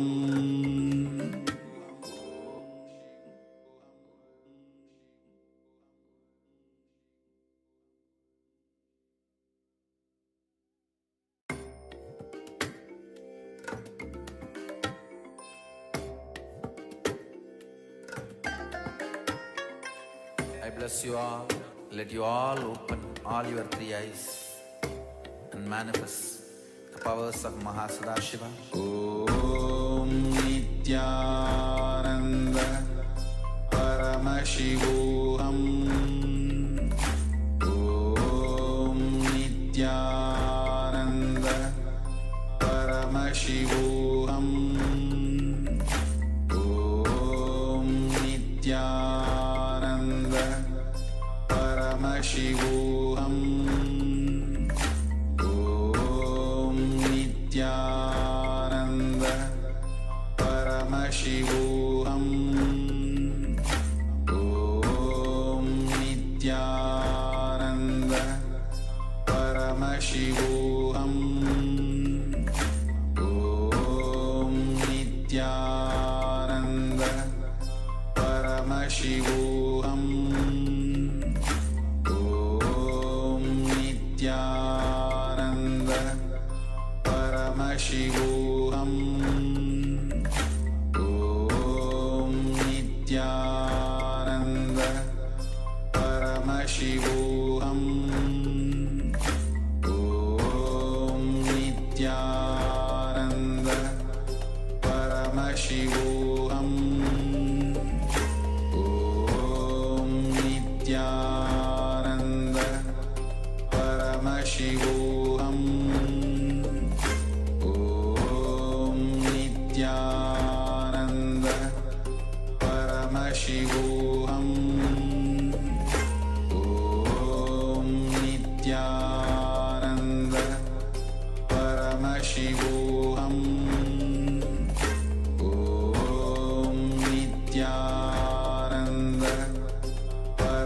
Paramashivoham Om Nityananda Paramashivoham Om Nityananda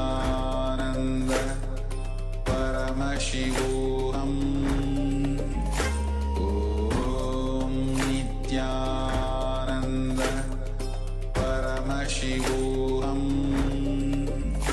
Om Nityananda Paramashivoham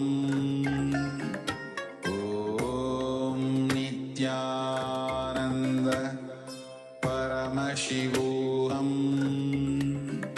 Om Nityananda Paramashivoham Om Nityananda Paramashivoham Om Nityananda. Now, slowly, very slowly, remove your eye bands and take a moment to share what was revealed to you. You can share as freely as you can because it is Param Shiva who is manifesting through you. It is not your logic or it is not you who is manifesting through you.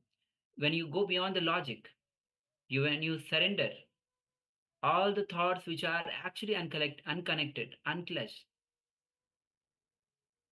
when because all your efforts are connecting the thoughts, making clutching into the thoughts of past experiences and clutching into it. And if the more you tense yourself, the more you clutch to the thoughts. So the power starts manifesting when you start to unclutch from every single thought, and unclutch from even the word unclutch. Then you enter into the space of ultimate restful awareness, the space of oneness, the space of complete completion. It is through that space that power starts manifesting. You have the clear vision from the third eye. Only then you allow Parameshwar to flow through you. So take a moment to share what was revealed to you, what Swamiji told to you. And the moment we start chanting Mahavakya, it is the cosmic code that Swamiji has given to us to connect with him deeply, with intense, deep connection with Bhagwan. We manifest this power. So we already have some sharings. If somebody can translate for Ma Shu Weeping. Ma Rosie says a wood bridge. Okay, thank you, Ma. Thank you for sharing. Yes, requesting all participants, please share what was revealed to you in your third eye for this second round of the power manifestation, the power of third eye vision. Yes, requesting all the participants, those who have those cameras are switched off, please switch on your cameras. Yes, Ma Agama Priya translated for Makshu Waping. White light, water, the shape of a bridge. Yes, thank you very much to both. Yes. Ma Sri Lang, Ma Shanta Yogami, if you have taken part, please share. Ma Ananda Agurupini, Ma Chakraj Sarupini. Okay, we have sharing from Ma Sri Lang. She says hills, grass, and stones. Great. Thank you, Ma. Thank you for sharing. Ma Weven Me, if you have taken part, please do share. Yes, we have Ma Ananda Agora Rupini that shares brown, white, green, light yellow, blue, light blue, people, animals, sunset, red, boats, rivers, and fishing nets. Yes, thank you very much for sharing, Ma. Yes. And all the participants on YouTube, you can also start sharing what was revealed to you through your third eye. In a few moments, we'll be actually projecting the image that we showed before.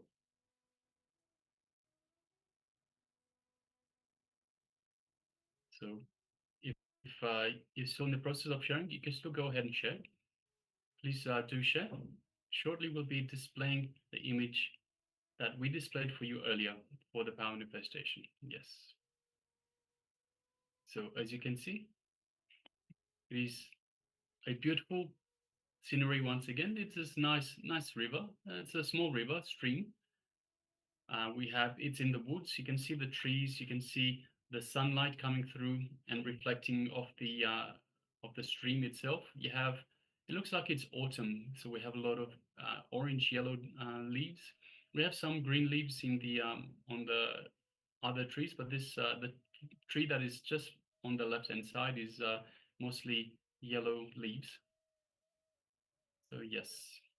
And we have also sharing from YouTube, from Level-1. Rajan Babu shares flower, sea, beach, sunlight, like chair. Okay. Yes. Thank you for sharing. And we have Ma Kavita says, gives a namaskaram emoji. Thank you, Ma.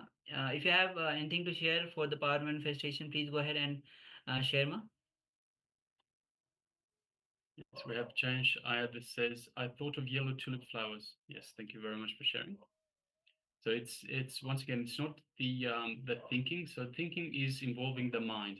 The power manifests from the space of oneness, from your connection, feeling connection with Swamiji himself. So the act of thinking involves the mind. The mind is from the ego, the false self.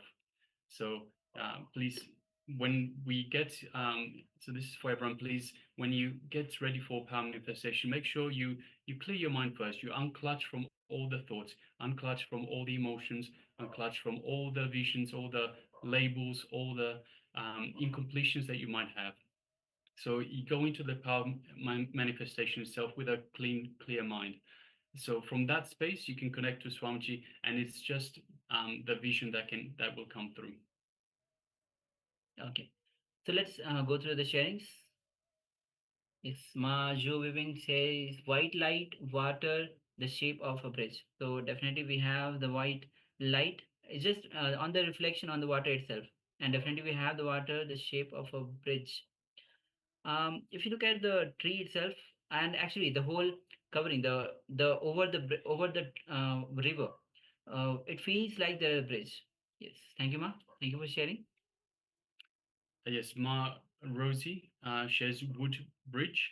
So once again, we don't have that bridge. We do have the cover of the trees themselves, and we have so we have the stream, and we have a protrusion into of land into the stream itself that might be construed as a bridge as such. But we definitely have lots of wood. We have lots of trees. It is a stream in the forest. So yes, thank you very much for sharing, Ma. Congratulations for manifesting. Yes.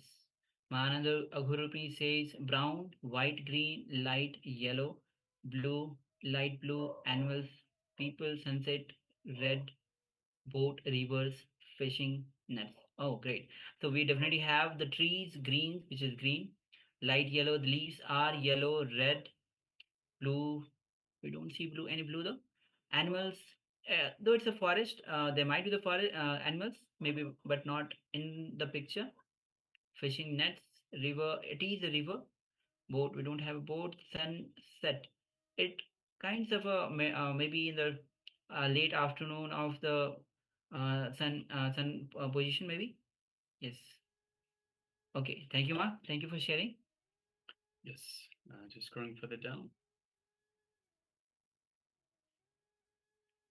Yes. So Chayan Shaya, you're asking about help with moving your Atmalinga. So Aya, if you've been initiated in the power manifestation, the power of the third eye, it is something that you need to work on. So you have to have a look inside and have a look what is stopping you from moving that Atmalinga. So there will be some incompletion that you have inside. Once you identify the incompletion that you have inside, you can complete with that incompletion, and you'll be able to move. So Yes. have a look inside. This is something that you need to do.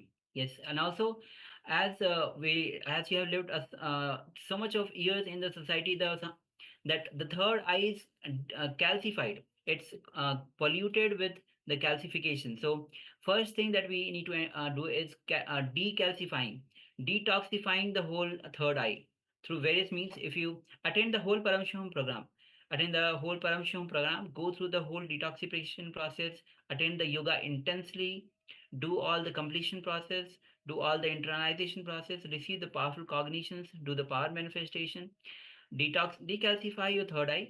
Because Swami says that I have already initiated. What you need to do is decalcify the third eye, because so much of toxins that we have gathered from the society. So go on again and again and again, detoxify, decalcify the third eye. It's important to understand there is no shortcut, Aya. There is no shortcut. You need to do the work. So you need to do work. You've been initiated into the third eye powers. You need to do the work. Yes. And also, you're asking why are people getting different answers? So everyone has their own connection. Everyone is an individual. Everyone is unique. So we don't have copy and paste here. We don't have Mr. India, Miss India, copy and paste. Everyone is unique. Everyone has their own experience, their own expression, and everyone has their own connection to Paramashiva. The way the power manifests through them is also unique. So everyone will see and interpret whatever is being shown in different ways. Yes, now it says very beautifully that everybody is not equal. Everybody is unique. So it is when you manifest the power, you actually your connection with Swamiji. It is how deeply you connect to Swamiji, and that way you will be able to manifest the power. So again and again, chant Mahavakya, connect deeply with Swamiji. So, Jayanti, I suggest, so you've come to last season 2 days as well.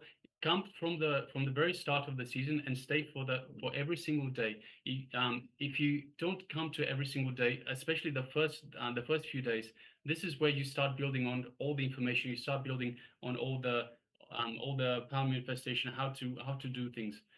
You need to start and get a good grounding from the very first day. So you need to understand what we are doing, why we're doing. So, for example, detox, as was just mentioned.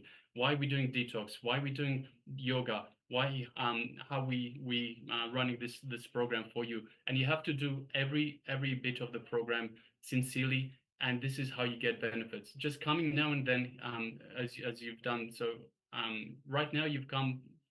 I haven't seen you for this program from the start of this program. I've seen you a couple of times from the previous program.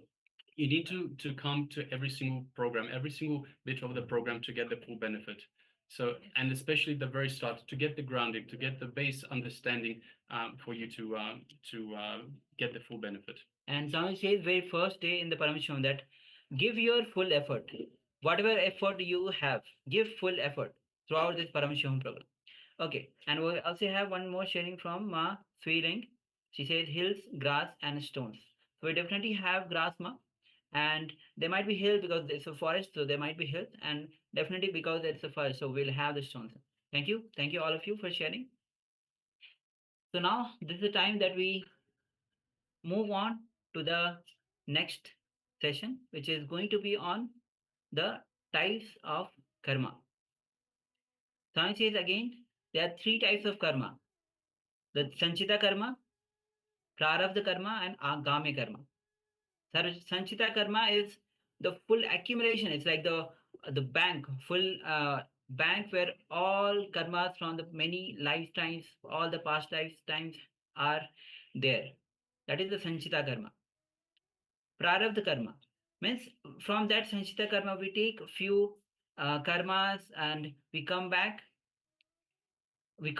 and to live fulfill these karmas. That is Prarabdha karma. Agyama karma is the one which we actually get when we are in the body. We collect the desires, collect the karmas from the from by looking around by from others. That is Agami karma. So Swamiji will be getting more into depth of it. Yes, so now requesting all participants, let us once again come to the space of listening. Sit with the head, neck, and spine in a straight line.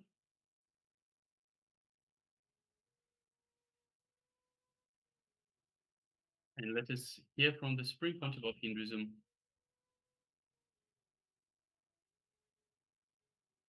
on Yes. the three types of karma.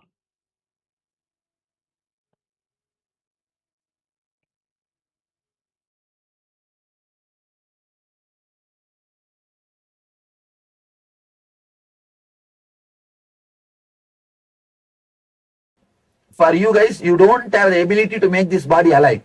Either this body is alive or it is dead, that's all. It's not under your control. But for an enlightened person, it's under his control.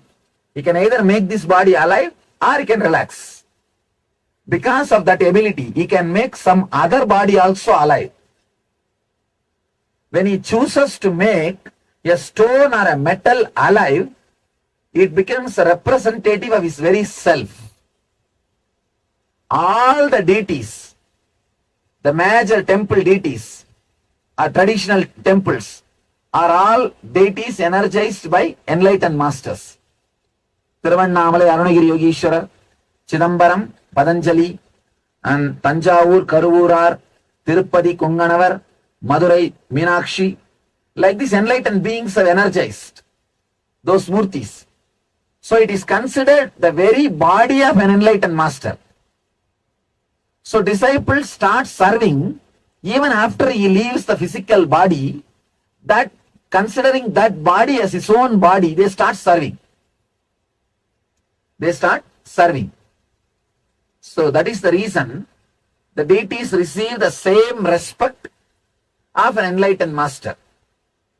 So it's like whoever is initiated by Arunagiri Yogeshwara, their generation starts doing worship in Arunachala temple. They are his disciples. They take care of the master.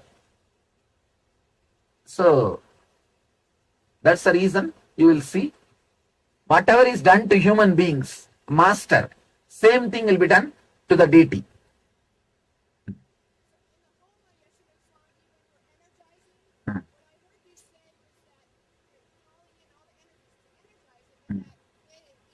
Can you give a mic for her? Yesterday during the Homa, what I heard you say was that in energizing the deities, that there would be an independent intelligence, that energy, your own. So if I understand you, also, when we are with the deities and serving them, they are responding to us in the Yes. same way that you Yes. could, and in the same way that Kali Devi did to Ramakrishna. Yes, same. And even after you choose to leave the body, you're still with us in those You forms. see, masters, even after they leave the body, they decide to stay and continuously available to disciples through the deities which they energize. That is one thing. Even during my life, my physical presence is not possible everywhere, you see.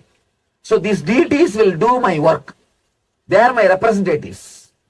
And so when you energize things for us like padakas and whatnot, or the Padakas are more a energy center, but they will not be like an independent intelligence. But the deities will be independent intelligence. The deity takes a lot of, it's a big process. Energizing a deity is more like a giving birth. Padakas is more like a blessing. It will be energy center, like whatever information you give, it will reach me. That's all. But the deities directly will respond. It will just answer. It's much more stronger center than Padakas. Sorry, huh? I didn't understand. Thank you for bringing them all to North America. Yes. Now you got 117. 117 have already landed in Los Angeles. And just before coming to Delhi, just before coming to Himalayas, I went to Jaipur and picked up some 70 more. 70 more marble, they are also coming. So let you guys have fun. Huh? Each temple will have something like 20 to 25 murtis. All our 15 USA temple. In USA alone, we are having 15 temple. Oh, just now we increased one more, 16. In Ireland also we are building. In Texas, Florida, Orlando, Disney World. We are trying to create a spiritual Disney World.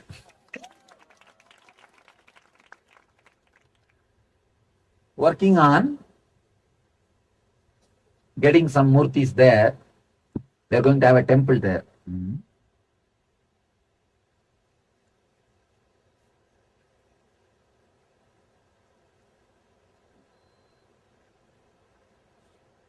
If you see our puja, our ashram routine, you will see morning they will play the song to wake him up.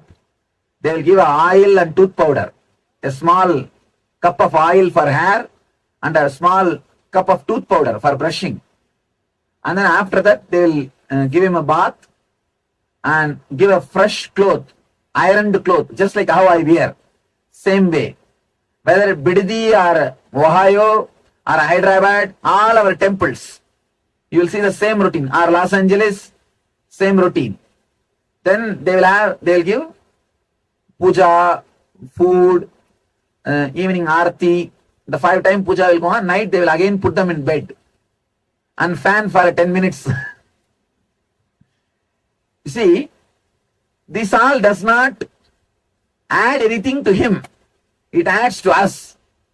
Living with God, practicing the presence of God, practicing the presence of the Master is puja. It's nothing but every day remembering. See, yesterday I was telling about this click and initiations. If you decide to remind yourself every day all the clicks which happened in you, that is what becomes the ritual. Everything they do in Aarti, everything is connected to one click.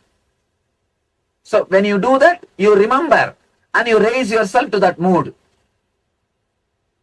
Whenever some serious low mood or depression is happening in you, if the right click is reminded, that's a great service done to you.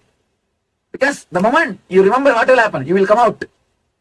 You will just come out and out. I'll today explain about this. How this karma and rituals are directly connected. How our prarabdha, agamya, sanchita karmas and rituals are connected.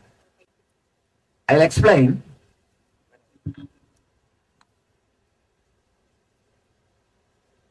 Then we can go and see.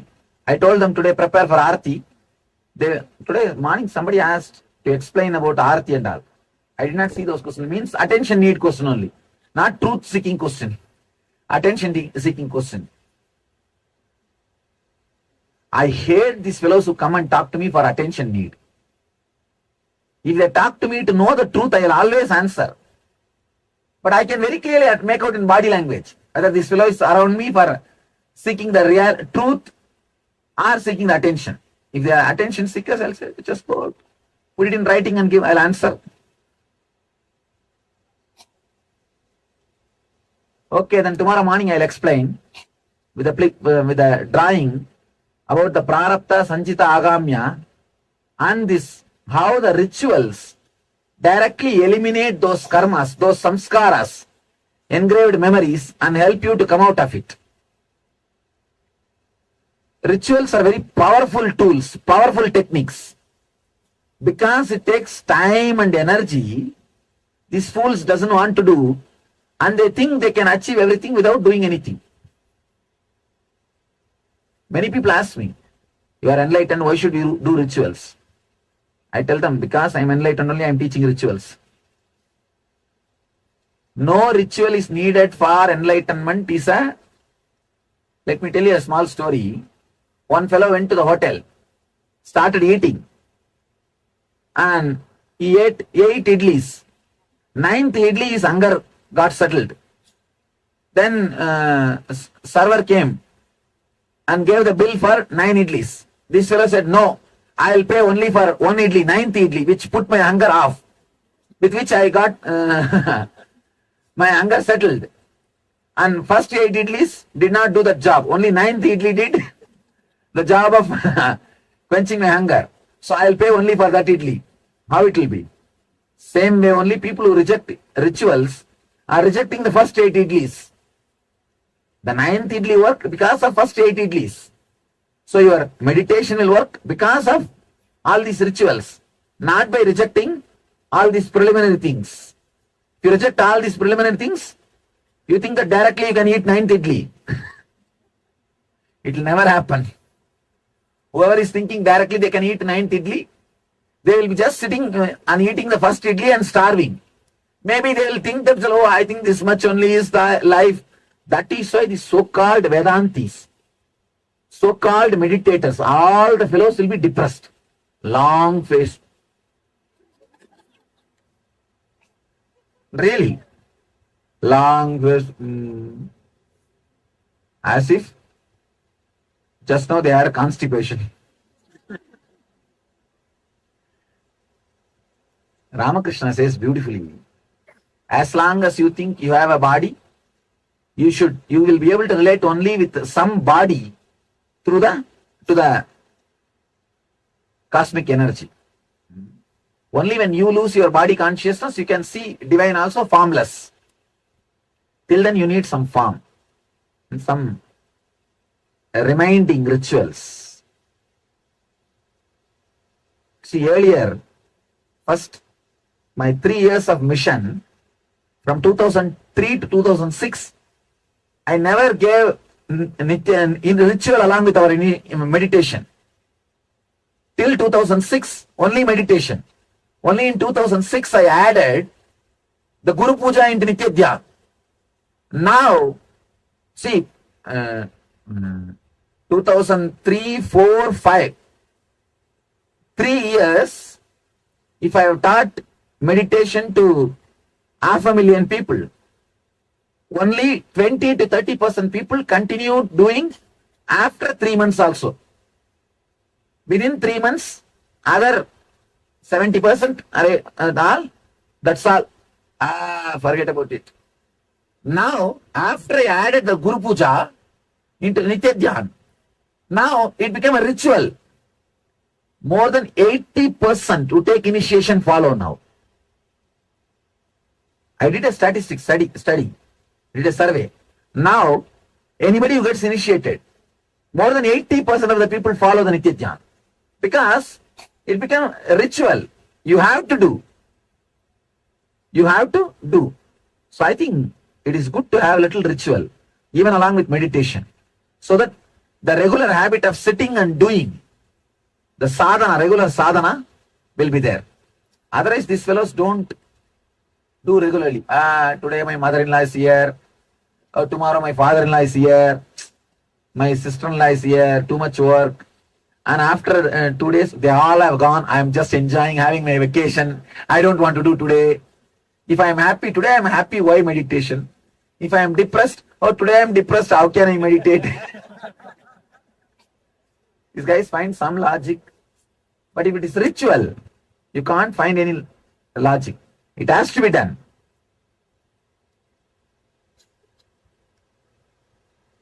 That's why I added little rituals. All right, then no other question? We can go and see the Aarti. Of course, after tomorrow's explanation, if you guys see the Aarti and if I explain, it will be much more clean, much more, you will be able to understand much more deeply than now, because that chart will give you a very logical explanation how the Prarabdha Agamya Sanjita is directly touched by the rituals. You have someone to see.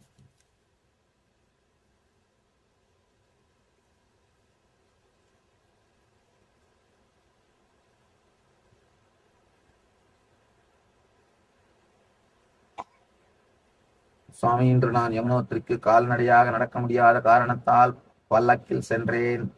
இது என் மனதை மிகவும் வேதனையாக்கியது. சுவாமி, பலர் இப்படி செல்வது புண்ணியமில்லை என்றார்கள். இது எந்த அளவுக்கு உண்மை? தயவு செய்து இதற்கான விளக்கத்தை எனக்கு விளக்குமாறு தாழ்மையுடன் கேட்டுக்கொள்கிறேன். A Tamil question, she is telling, I went in Palki, people are telling it is not punya, what to do? Alright, it's not punya, if you have gone by walk, you wouldn't have come back, what to do? You got little punya, that's all. At least you had darshan, what else can be done? But this trip is not done for punya's sake, it is done just to enjoy the Himalayas. Being in the energy field. See how we assume body and how we go through the Janna Marana Chakra and how these initiations and rituals can liberate us, take us out of that cycle which we are doing. All of you are able to see now? Understand? Basically, you have 3 layers of karma. Agamya, Prarabdha, Sanjita. Sanjita is the karma which is like a bank, reserve bank. Whatever you did in your life, see, not only in this body, you have taken millions of bodies. In millions of bodies, whatever you learned, you did, all those engrams put together is called Sanjita. They use the word even Samuchita. That's also one more Sanskrit word they use, Sanjita. All of you are able to see? A little big I should write. Okay? Then, next, Prarabdha. Prarabdha means from this bank, you collect little bit and create your body and decide to enjoy all those karmas in this body. Hey, apne. This is Prarabdha.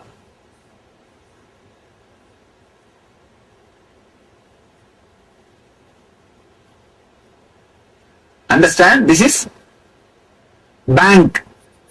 Like all your past collection. That's huge account. You don't know when that will disappear or anything.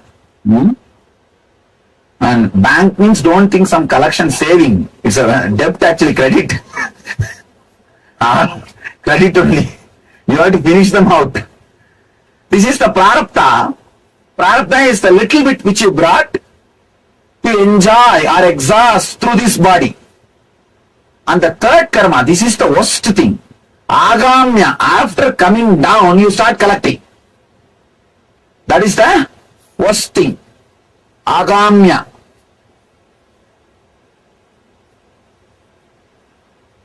This is the past. This is present, which you are exhausting. This you are collecting for your future, adding to the Sanjita.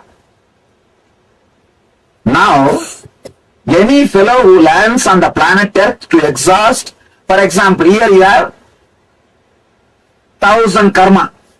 I am just giving an example. When you take your body, when you assume your body, you take only something like a 10 karma. Let me finish this 10. And you come down. After coming down, you start collecting 200 karma. By the time you go back, what will happen? Your bank balances increased by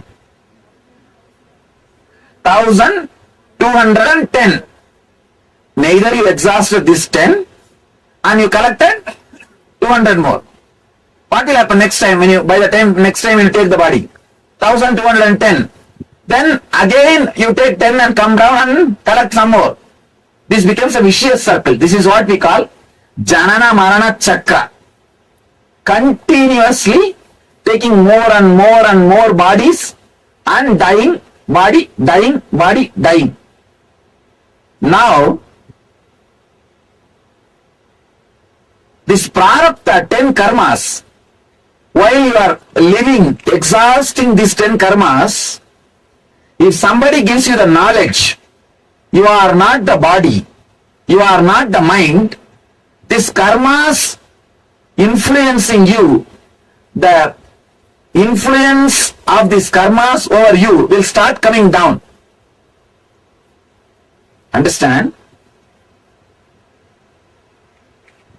For example, in this 10 karma which you brought when you took the body, I don't sleep. I'm talking something very important. There's a Tamil song, Palliyila Tungiyavan, Kalviyidandan. There's a Tamil song, if you sleep in the school, you will lose knowledge. Now if you sleep here, you will lose the whole thing. I'm giving you I can say these are all the business secrets, or how the world runs, how the cosmos works. These are all those secrets. So listen properly, and someday it will enrich your life. Don't miss it. And very rare you will get somebody who will explain such a logical way where you can relate with the whole thing. So don't miss. See, this 10 prarabdha, for example, in this 10 prarabdha karma, if you have 3 karma which will put you in depression, means 3 samskara, 3 engram which will put you in depression. 3 engram, depression engram, we can say D, depression engram. Whenever the 3 engrams put you in depression, if you learned how to come out, this 3 will start losing its power over you. It means what? In that 10, 3 has become less. 3 has become less. Whenever you reduce the influence of prarabdha on you, you are accumulating new karma. Agamya will come down. How you know? These 3 karmas have got, these 3 some engrams have got power over you to put you in depression.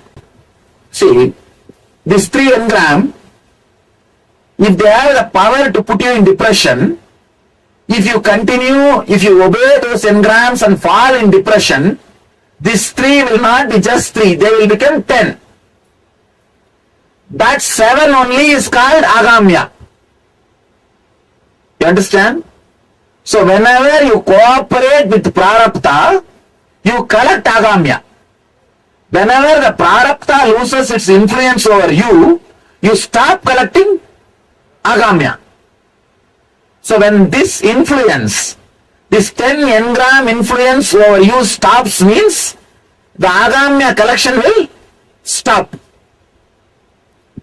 Bringing you back to the joy or the pure inner space, the unwavering, undisturbed inner space, not only reduces prarabdha's influence over you, stops the number of engrams getting collected as agamya.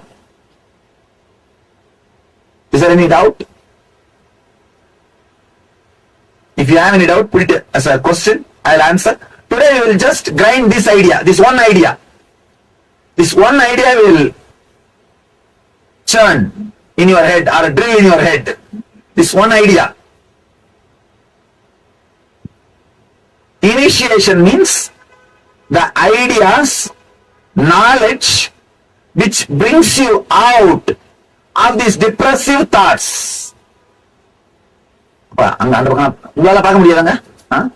Which brings you out of the depressive thoughts, means the knowledge which brings you out of the influence of these 10 thoughts. Prarabdha is what we call initiation. Click. Puja is nothing but remembering all the clicks which happen to you every day at least once, so that it will come up whenever you have a problem. See, for example, 20 or 30 clicks would have happened to you in NSV. In that 4 days, maybe some 20, 30 clicks or even 100 click would have happened. For next 3 months, you will remember 80 of them. After 6 months, 60. After 1 year, it's okay, this Bangalore Swami has no other work. Leave it. After NSB Energization, they will tell you, you are God. You landed on the planet Earth to save us. All these big statements they will give. After 1 year, everything will disappear. The reason, because those clicks have been forgotten. The teachings which is given, see, when a master teaches, it is not even a teaching, it is a powerful experience. When you don't use them, when you don't again and again use those shastras, not only the shastras loses its power, you will not be able to even remember them again. That is the important thing. See, for example, you have this cart. If you don't use this cart for 2 years, it's not that this cart will disappear. After 2 years, you can get this cart and you can use it.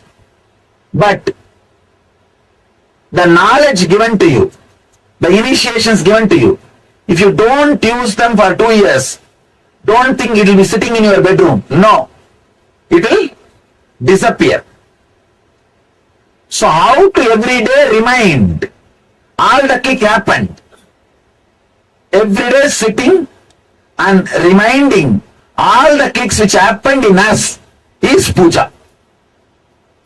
Because in puja, just the Manasa Puja mantra, how many of you know that Manasa Puja mantra?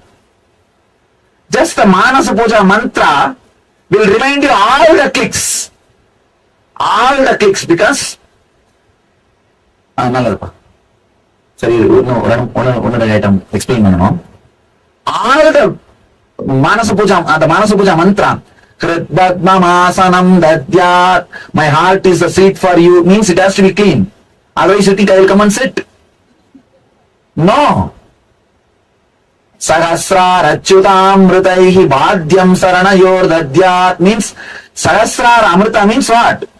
Out of gratitude, when you overflow, you will have a deep sweet taste in your tongue, in your throat. How many of you have felt? In energy darshan you can feel that. In energy darshans you can see suddenly the whole space will become so sweet. That is what is Sahasrar amrita.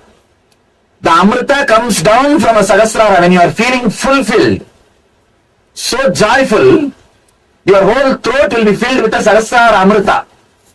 That amrita, that nectar is the bhadya, means the water to wash the feet. Means when you sit in the puja, every day you remember the energization experience and you bring yourself back to that experience. If you don't have that sweet taste in the throat, you can't do puja. Means you are telling a lie sitting in front of my statue. If you only have a real that feeling again, then only then you are authorized to use the word Sahasrar achyutam mritaihi bhadyam saranayor dadyat manastu argyam nivedayet. Means the end of the NSP, you throw all the samskaras into the fire. That's what is your manas, mind. You throw everything. Now you are remembering, yes, how I throw everything there. Now I am throwing everything at your feet. Manastu argyam nivedayet. Argyam means offering. I am offering. Tena amritena achamaniyam. With that same ecstatic nectar, I do the abhisheka for you. Means now you have to come back to that energization experience, that joy, that ecstasy. You have to come back. So this every step of this mantra reminds you and brings you back to that click, that initiation experience which happened in you.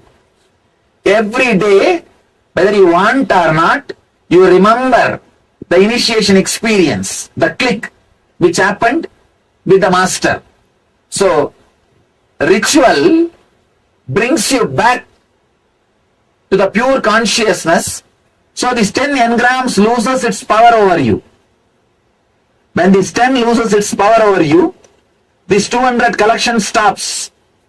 When the collection stops and when the 10 loses its power over you, naturally the person who brings you back to the superconscious again and again, master, he appears when you leave the body and burns this sanjita. He appears and burns this sanjita. Understand? You can't do anything directly with sanjita. For sanjita, only Guru Kripa can do. Only Master's grace can do. For example, if your child sits and tries very hard to build a small home, what will you do? You'll say, all right, don't bother, I myself will build and give you. When a disciple sincerely works to remove the prarabdha and agamya, the Guru's grace happens. You see, Guru's grace is not just dependent on me. Understand? Anybody who does sincerely sadhana or meditation, in spite of me, the grace has to land on you. It is not even dependent on me. Let me be very clear. It is just dependent on your receptivity, not on me. I am like a ocean, constantly available. Whoever comes with whatever size vessel you carry. If you come with a small coconut shell, you will carry that much like your head. Or if you come with a little bigger vessel, you will carry in that. If you come with a little big container, you will carry in that. If you are intelligent, you will build a canal. You will build a canal. That's all is the whole thing. Okay. Initiation. Puja means reminding every day yourself all the initiation, great experiences happened with the master and bringing you back to that same high consciousness, same high spirit. Means now you are ready for next 24 hours drama, circus. Next 24 hours now you have energy. You have energy. That is the reason for puja. Altitude raises, two things will happen. If you are a joyful guy, your joy will increase. If you are continuously irritable or continuously irritated, the irritational behavior will raise. That's why take care. And one more thing, if you are feeling irritated, don't express, because that will become a strong engram. After going down, you will be shouting already and you will be biting everybody. Your family people will tell what kind of Himalaya trip this guy went, and this Swami, what he is teaching, they will blame me. That's a big problem. His family fellows, if they see the husband or wife very happy after coming to me, for that also they will have a problem. They will have so much of jealousy. This fellow is so happy, independent of me. If you are happy, independent of him or her, that is a big crime. That also will be a problem. If you are not happy, irritated, angry, then again they will blame me. What kind of meditation is teaching you? Nothing is happening, you are only shouting again. So both the case, I will be, what to do? All right. At least you don't get irritated, don't create samskaras. So you will have more peace and bliss. Okay, let's gather for. Yes, Nitin, all of you. So, Swamiji, just clearly describe the three types of karma: Sanchita karma, Prarabdha karma, and Agami karma. Yes. And just now, at the last moment, when Swamiji was revealing, he was telling about we can't do much about the Sanchita karma. It is only the grace of Guru who can burn all the Sanchita karma. We can work, we can do our sadhana, our practices, and be receptive. When when we are ready to receive, the Guru lands and burns away all the karmas.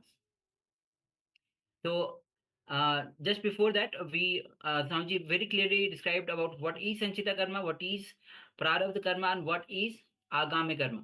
In short, Swamiji says, Sanchita karma is a whole go down. It's like the whole karma from many lifetimes, all lifetimes. And actually, the whole, not only one life, not your lifetime, but the whole Sanchita itself. Prarabdha karma is when you take little bit of that sanchita and come down to exhaust it. Agamya karma, when you come down and you you gather more karmas.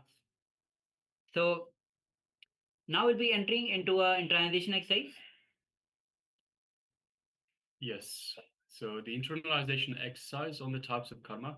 Karma guides you to live a blissful life. So let us cognize. Are you celebrating your life as it is now?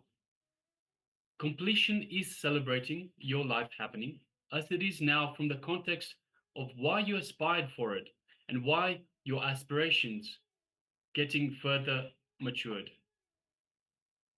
Yes.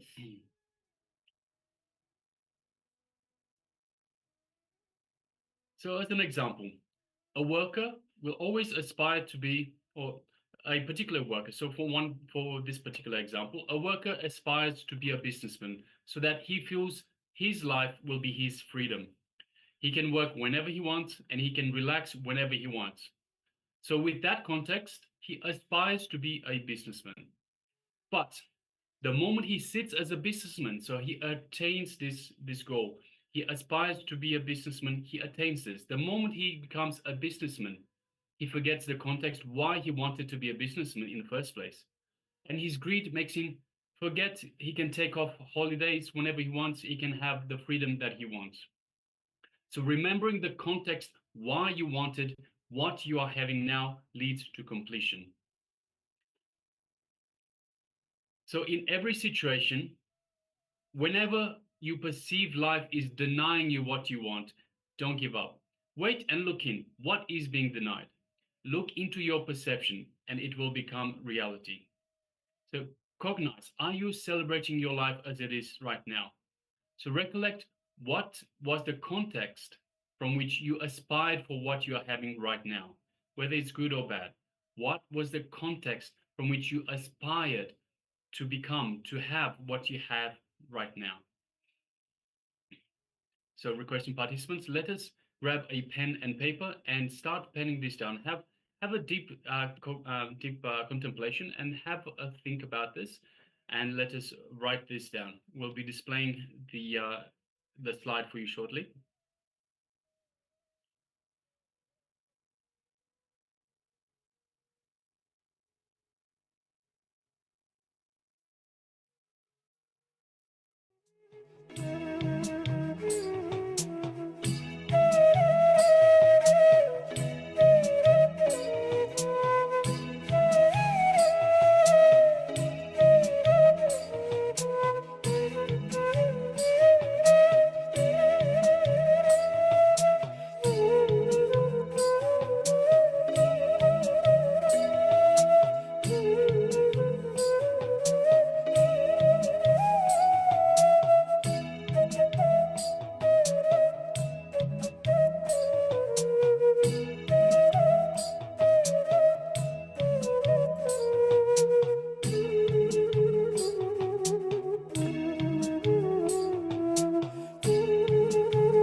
Yes, please continue.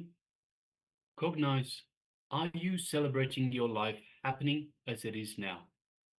Recollect what was the context from which you aspired to what you are having, to what you are, whether it's good or bad.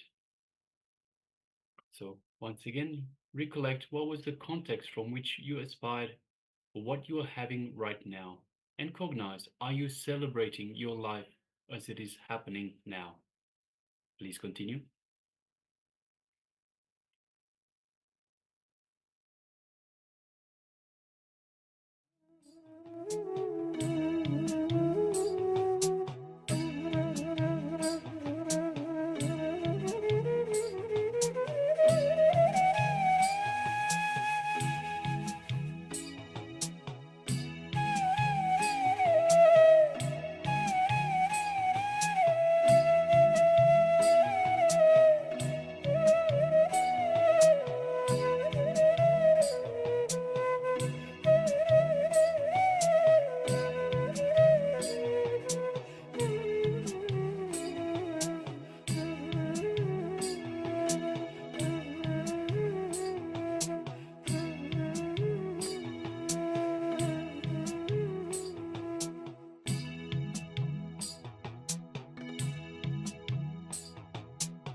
Yes, you can relax now. So this is a simple exercise to have a look and understand that you are by nature acquiring agamiya karma. So once again, we aspire to become something, we aspire to be something. But once we get there, we forget why we've come this far in the first place. Why have we aspired to, like the example that we have given? A worker aspires to be a businessman so he can have more free time, so he can have his own freedom. He can decide when he can work, when he cannot, so he can have peace and quiet whenever he wants. But when he gets to that position of becoming a businessman, he forgets all about why he got there in the first place. He starts getting influenced by greed and fear of perhaps not having enough money, fear of greed of wanting to gather more and more. So this agamiya karma, you're having a look at others and saying, hey, look what he's got. I want that as well. So I've got to here, but now I want to be here, and I want to be here. It's fine to want to better yourself, but by forgetting why we've aspired to a certain place, a certain position, a certain place in life in the first place. We don't celebrate life. We don't enjoy life. We continue to chase, and more often than not, we chase other people's dreams. So we are influenced by society, and we chase the dreams that society has fed us. This is where agamiya karma comes in. If it is our own dreams, if it is our own desires, our own karma that we've come with to work out, that's fine. But borrowing other people's karma is where the problem is. This is where agamiya karma comes in. This is where we accumulate, and we are stuck in this endless loop of birth, death, and rebirth, death, and so forth. All right. Yes. So after this amazing segment, this internalization exercise, let us now move on with the power manifestation round. So today we are going to manifest the powers of Ashta Mahashaktis, the Sanskrit term which refers to the 8 divine powers as revealed by Paramashiva in Vedas and Agamas. So these divine powers come to an individual, a seeker, during their spiritual journey once they start manifesting the space of oneness and completion. And in our case, we have been initiated by Swamiji himself to manifest these 8 divine powers called Ashtamahashaktis. Now, before we enter into the first round of this power manifestation, let us have a quick look at the Shastra Pramana, that is a scriptural evidence for this power. Paramashiva himself in the Vedas and Agamas has in detail described these powers called Ashtama Shaktis and how to manifest them. What happens when we manifest them? What benefits do we get? So let's have a look at the verse from Shiva Samhita, which is a part of the Vedas. So in the Shiva Samhita, chapter 5, verses 76 to 78, the verses goes as Maranam khadyate tena sakena pina khadyate tasya syat parama siddhir animadi guna prada vayu sancharate dehe rasavriddhir bhave dhruvam akasha pankajagala piyushamapi vardate. The translation for this goes as death is eaten by him. He is eaten by none. He manifests the highest powers such as Anima, Lahima, Mahima, etc., which are the Ashtama Shaktis. The Vayu, that is a wind energy, moves equally throughout his body. The juices of his body are also increased that is Rasa Vriddhi.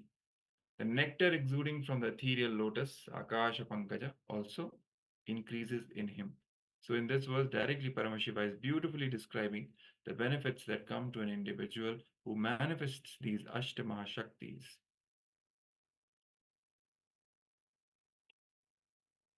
So, let us now enter into the first round of this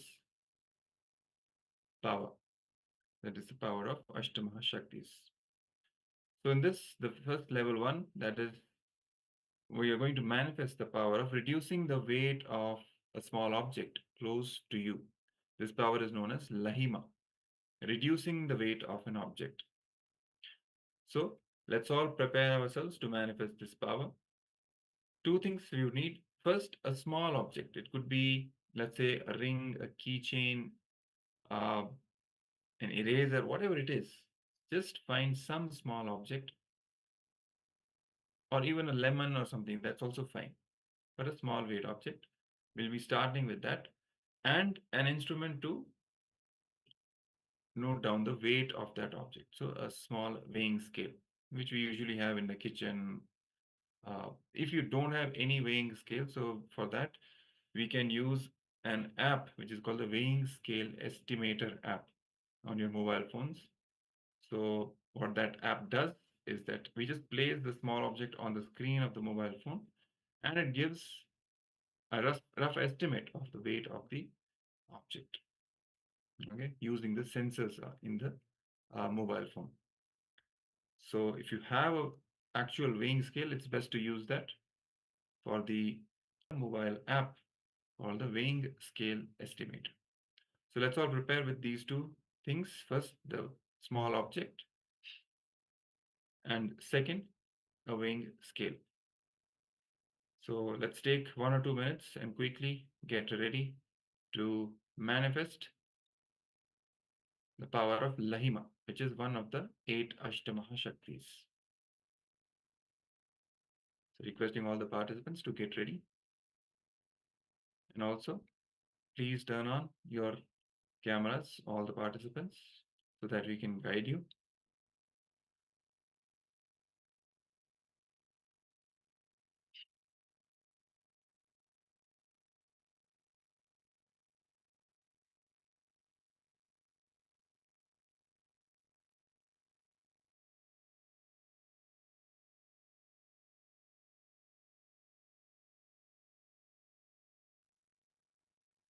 Yes, also low key.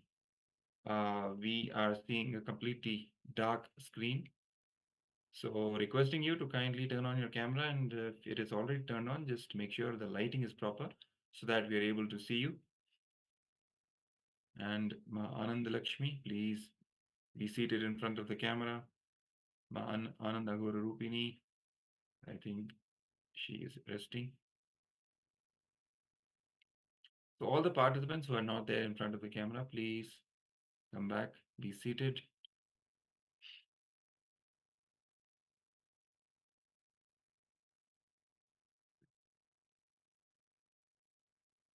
Yes, and also requesting all the participants that have their cameras switched off, please switch on your cameras and be visible and be available in the camera. So we have Jeremy Maxfield Aya, we have Ma Rosie, Ma Suganyana, Ma Kshu Wei Ping, and Ma Agamapriya. Please switch on your cameras and be available in the camera frame. And once again, for the participants that are not in front of the camera, so requesting Ma Wei Wen Mei, Ma Maha Bhairava, Ma Nyana Prakashini, Lu Ki Aya, and we have Ma Keli Wang and Ma Ananda Lakshmi requesting, please come in front of the camera. Let us make yourself available in the camera frame itself, please. And meanwhile, let's get ready to manifest this power. So just keep the object in front of you. You can also keep the weighing scale somewhere close by. And let's take the initial measurement of the object, the weight of the object. Let's take the first reading. Let's quickly take the reading and note it down somewhere.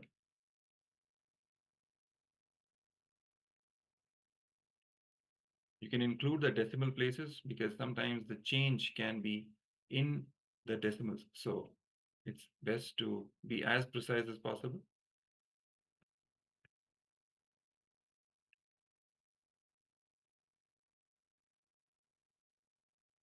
Best is to sit cross-legged on the floor. If you're not comfortable sitting on the floor, you can then sit on the chair as well.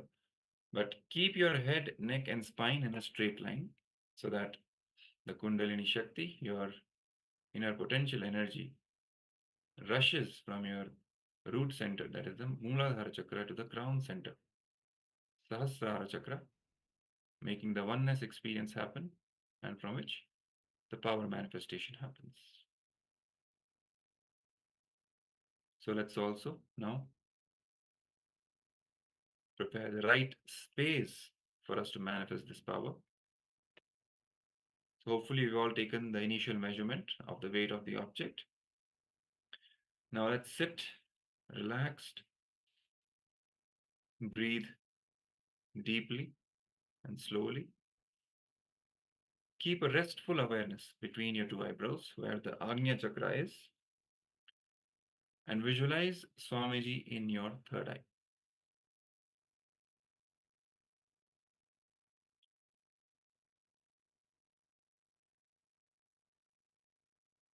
And sit absolutely unclutched, carrying the space of deep devotion and surrender. A complete receptive space, requesting Swamiji to manifest through us. You can feel Swamiji in your Anandagandha, which is a space between your heart center and your navel center.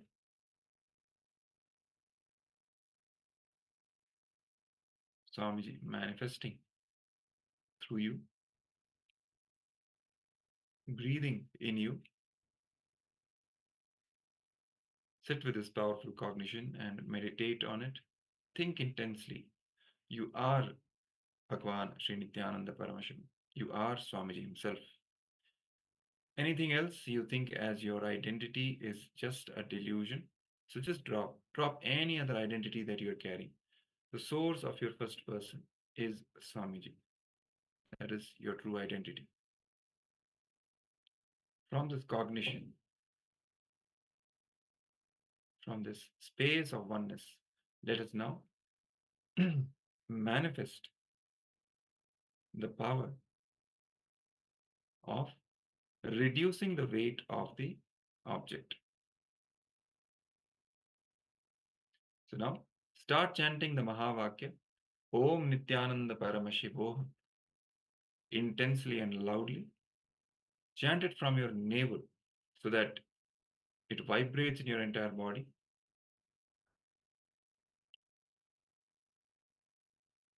Connect with Swamiji, invoke the space of oneness, and from that space of oneness, give a command, ferocious, conscious declaration for the weight of the object to decrease. You can even look at the object during this power manifestation round through your third eye. Through your third eye, look at the object. Visualize that object as an extension of you, as an extension of your body. And with your strong will, sankalpa, give the command to that object to reduce the weight.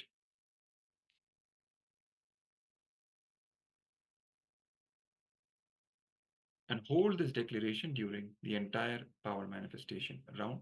Hold it with will, persistence, and completion. Any self-doubt comes or any other incompletion rises, just complete and drop. Restore the space of completion and continue with will persistence, holding that declaration for the weight of the object to decrease. So let's now start chanting the Mahavakya.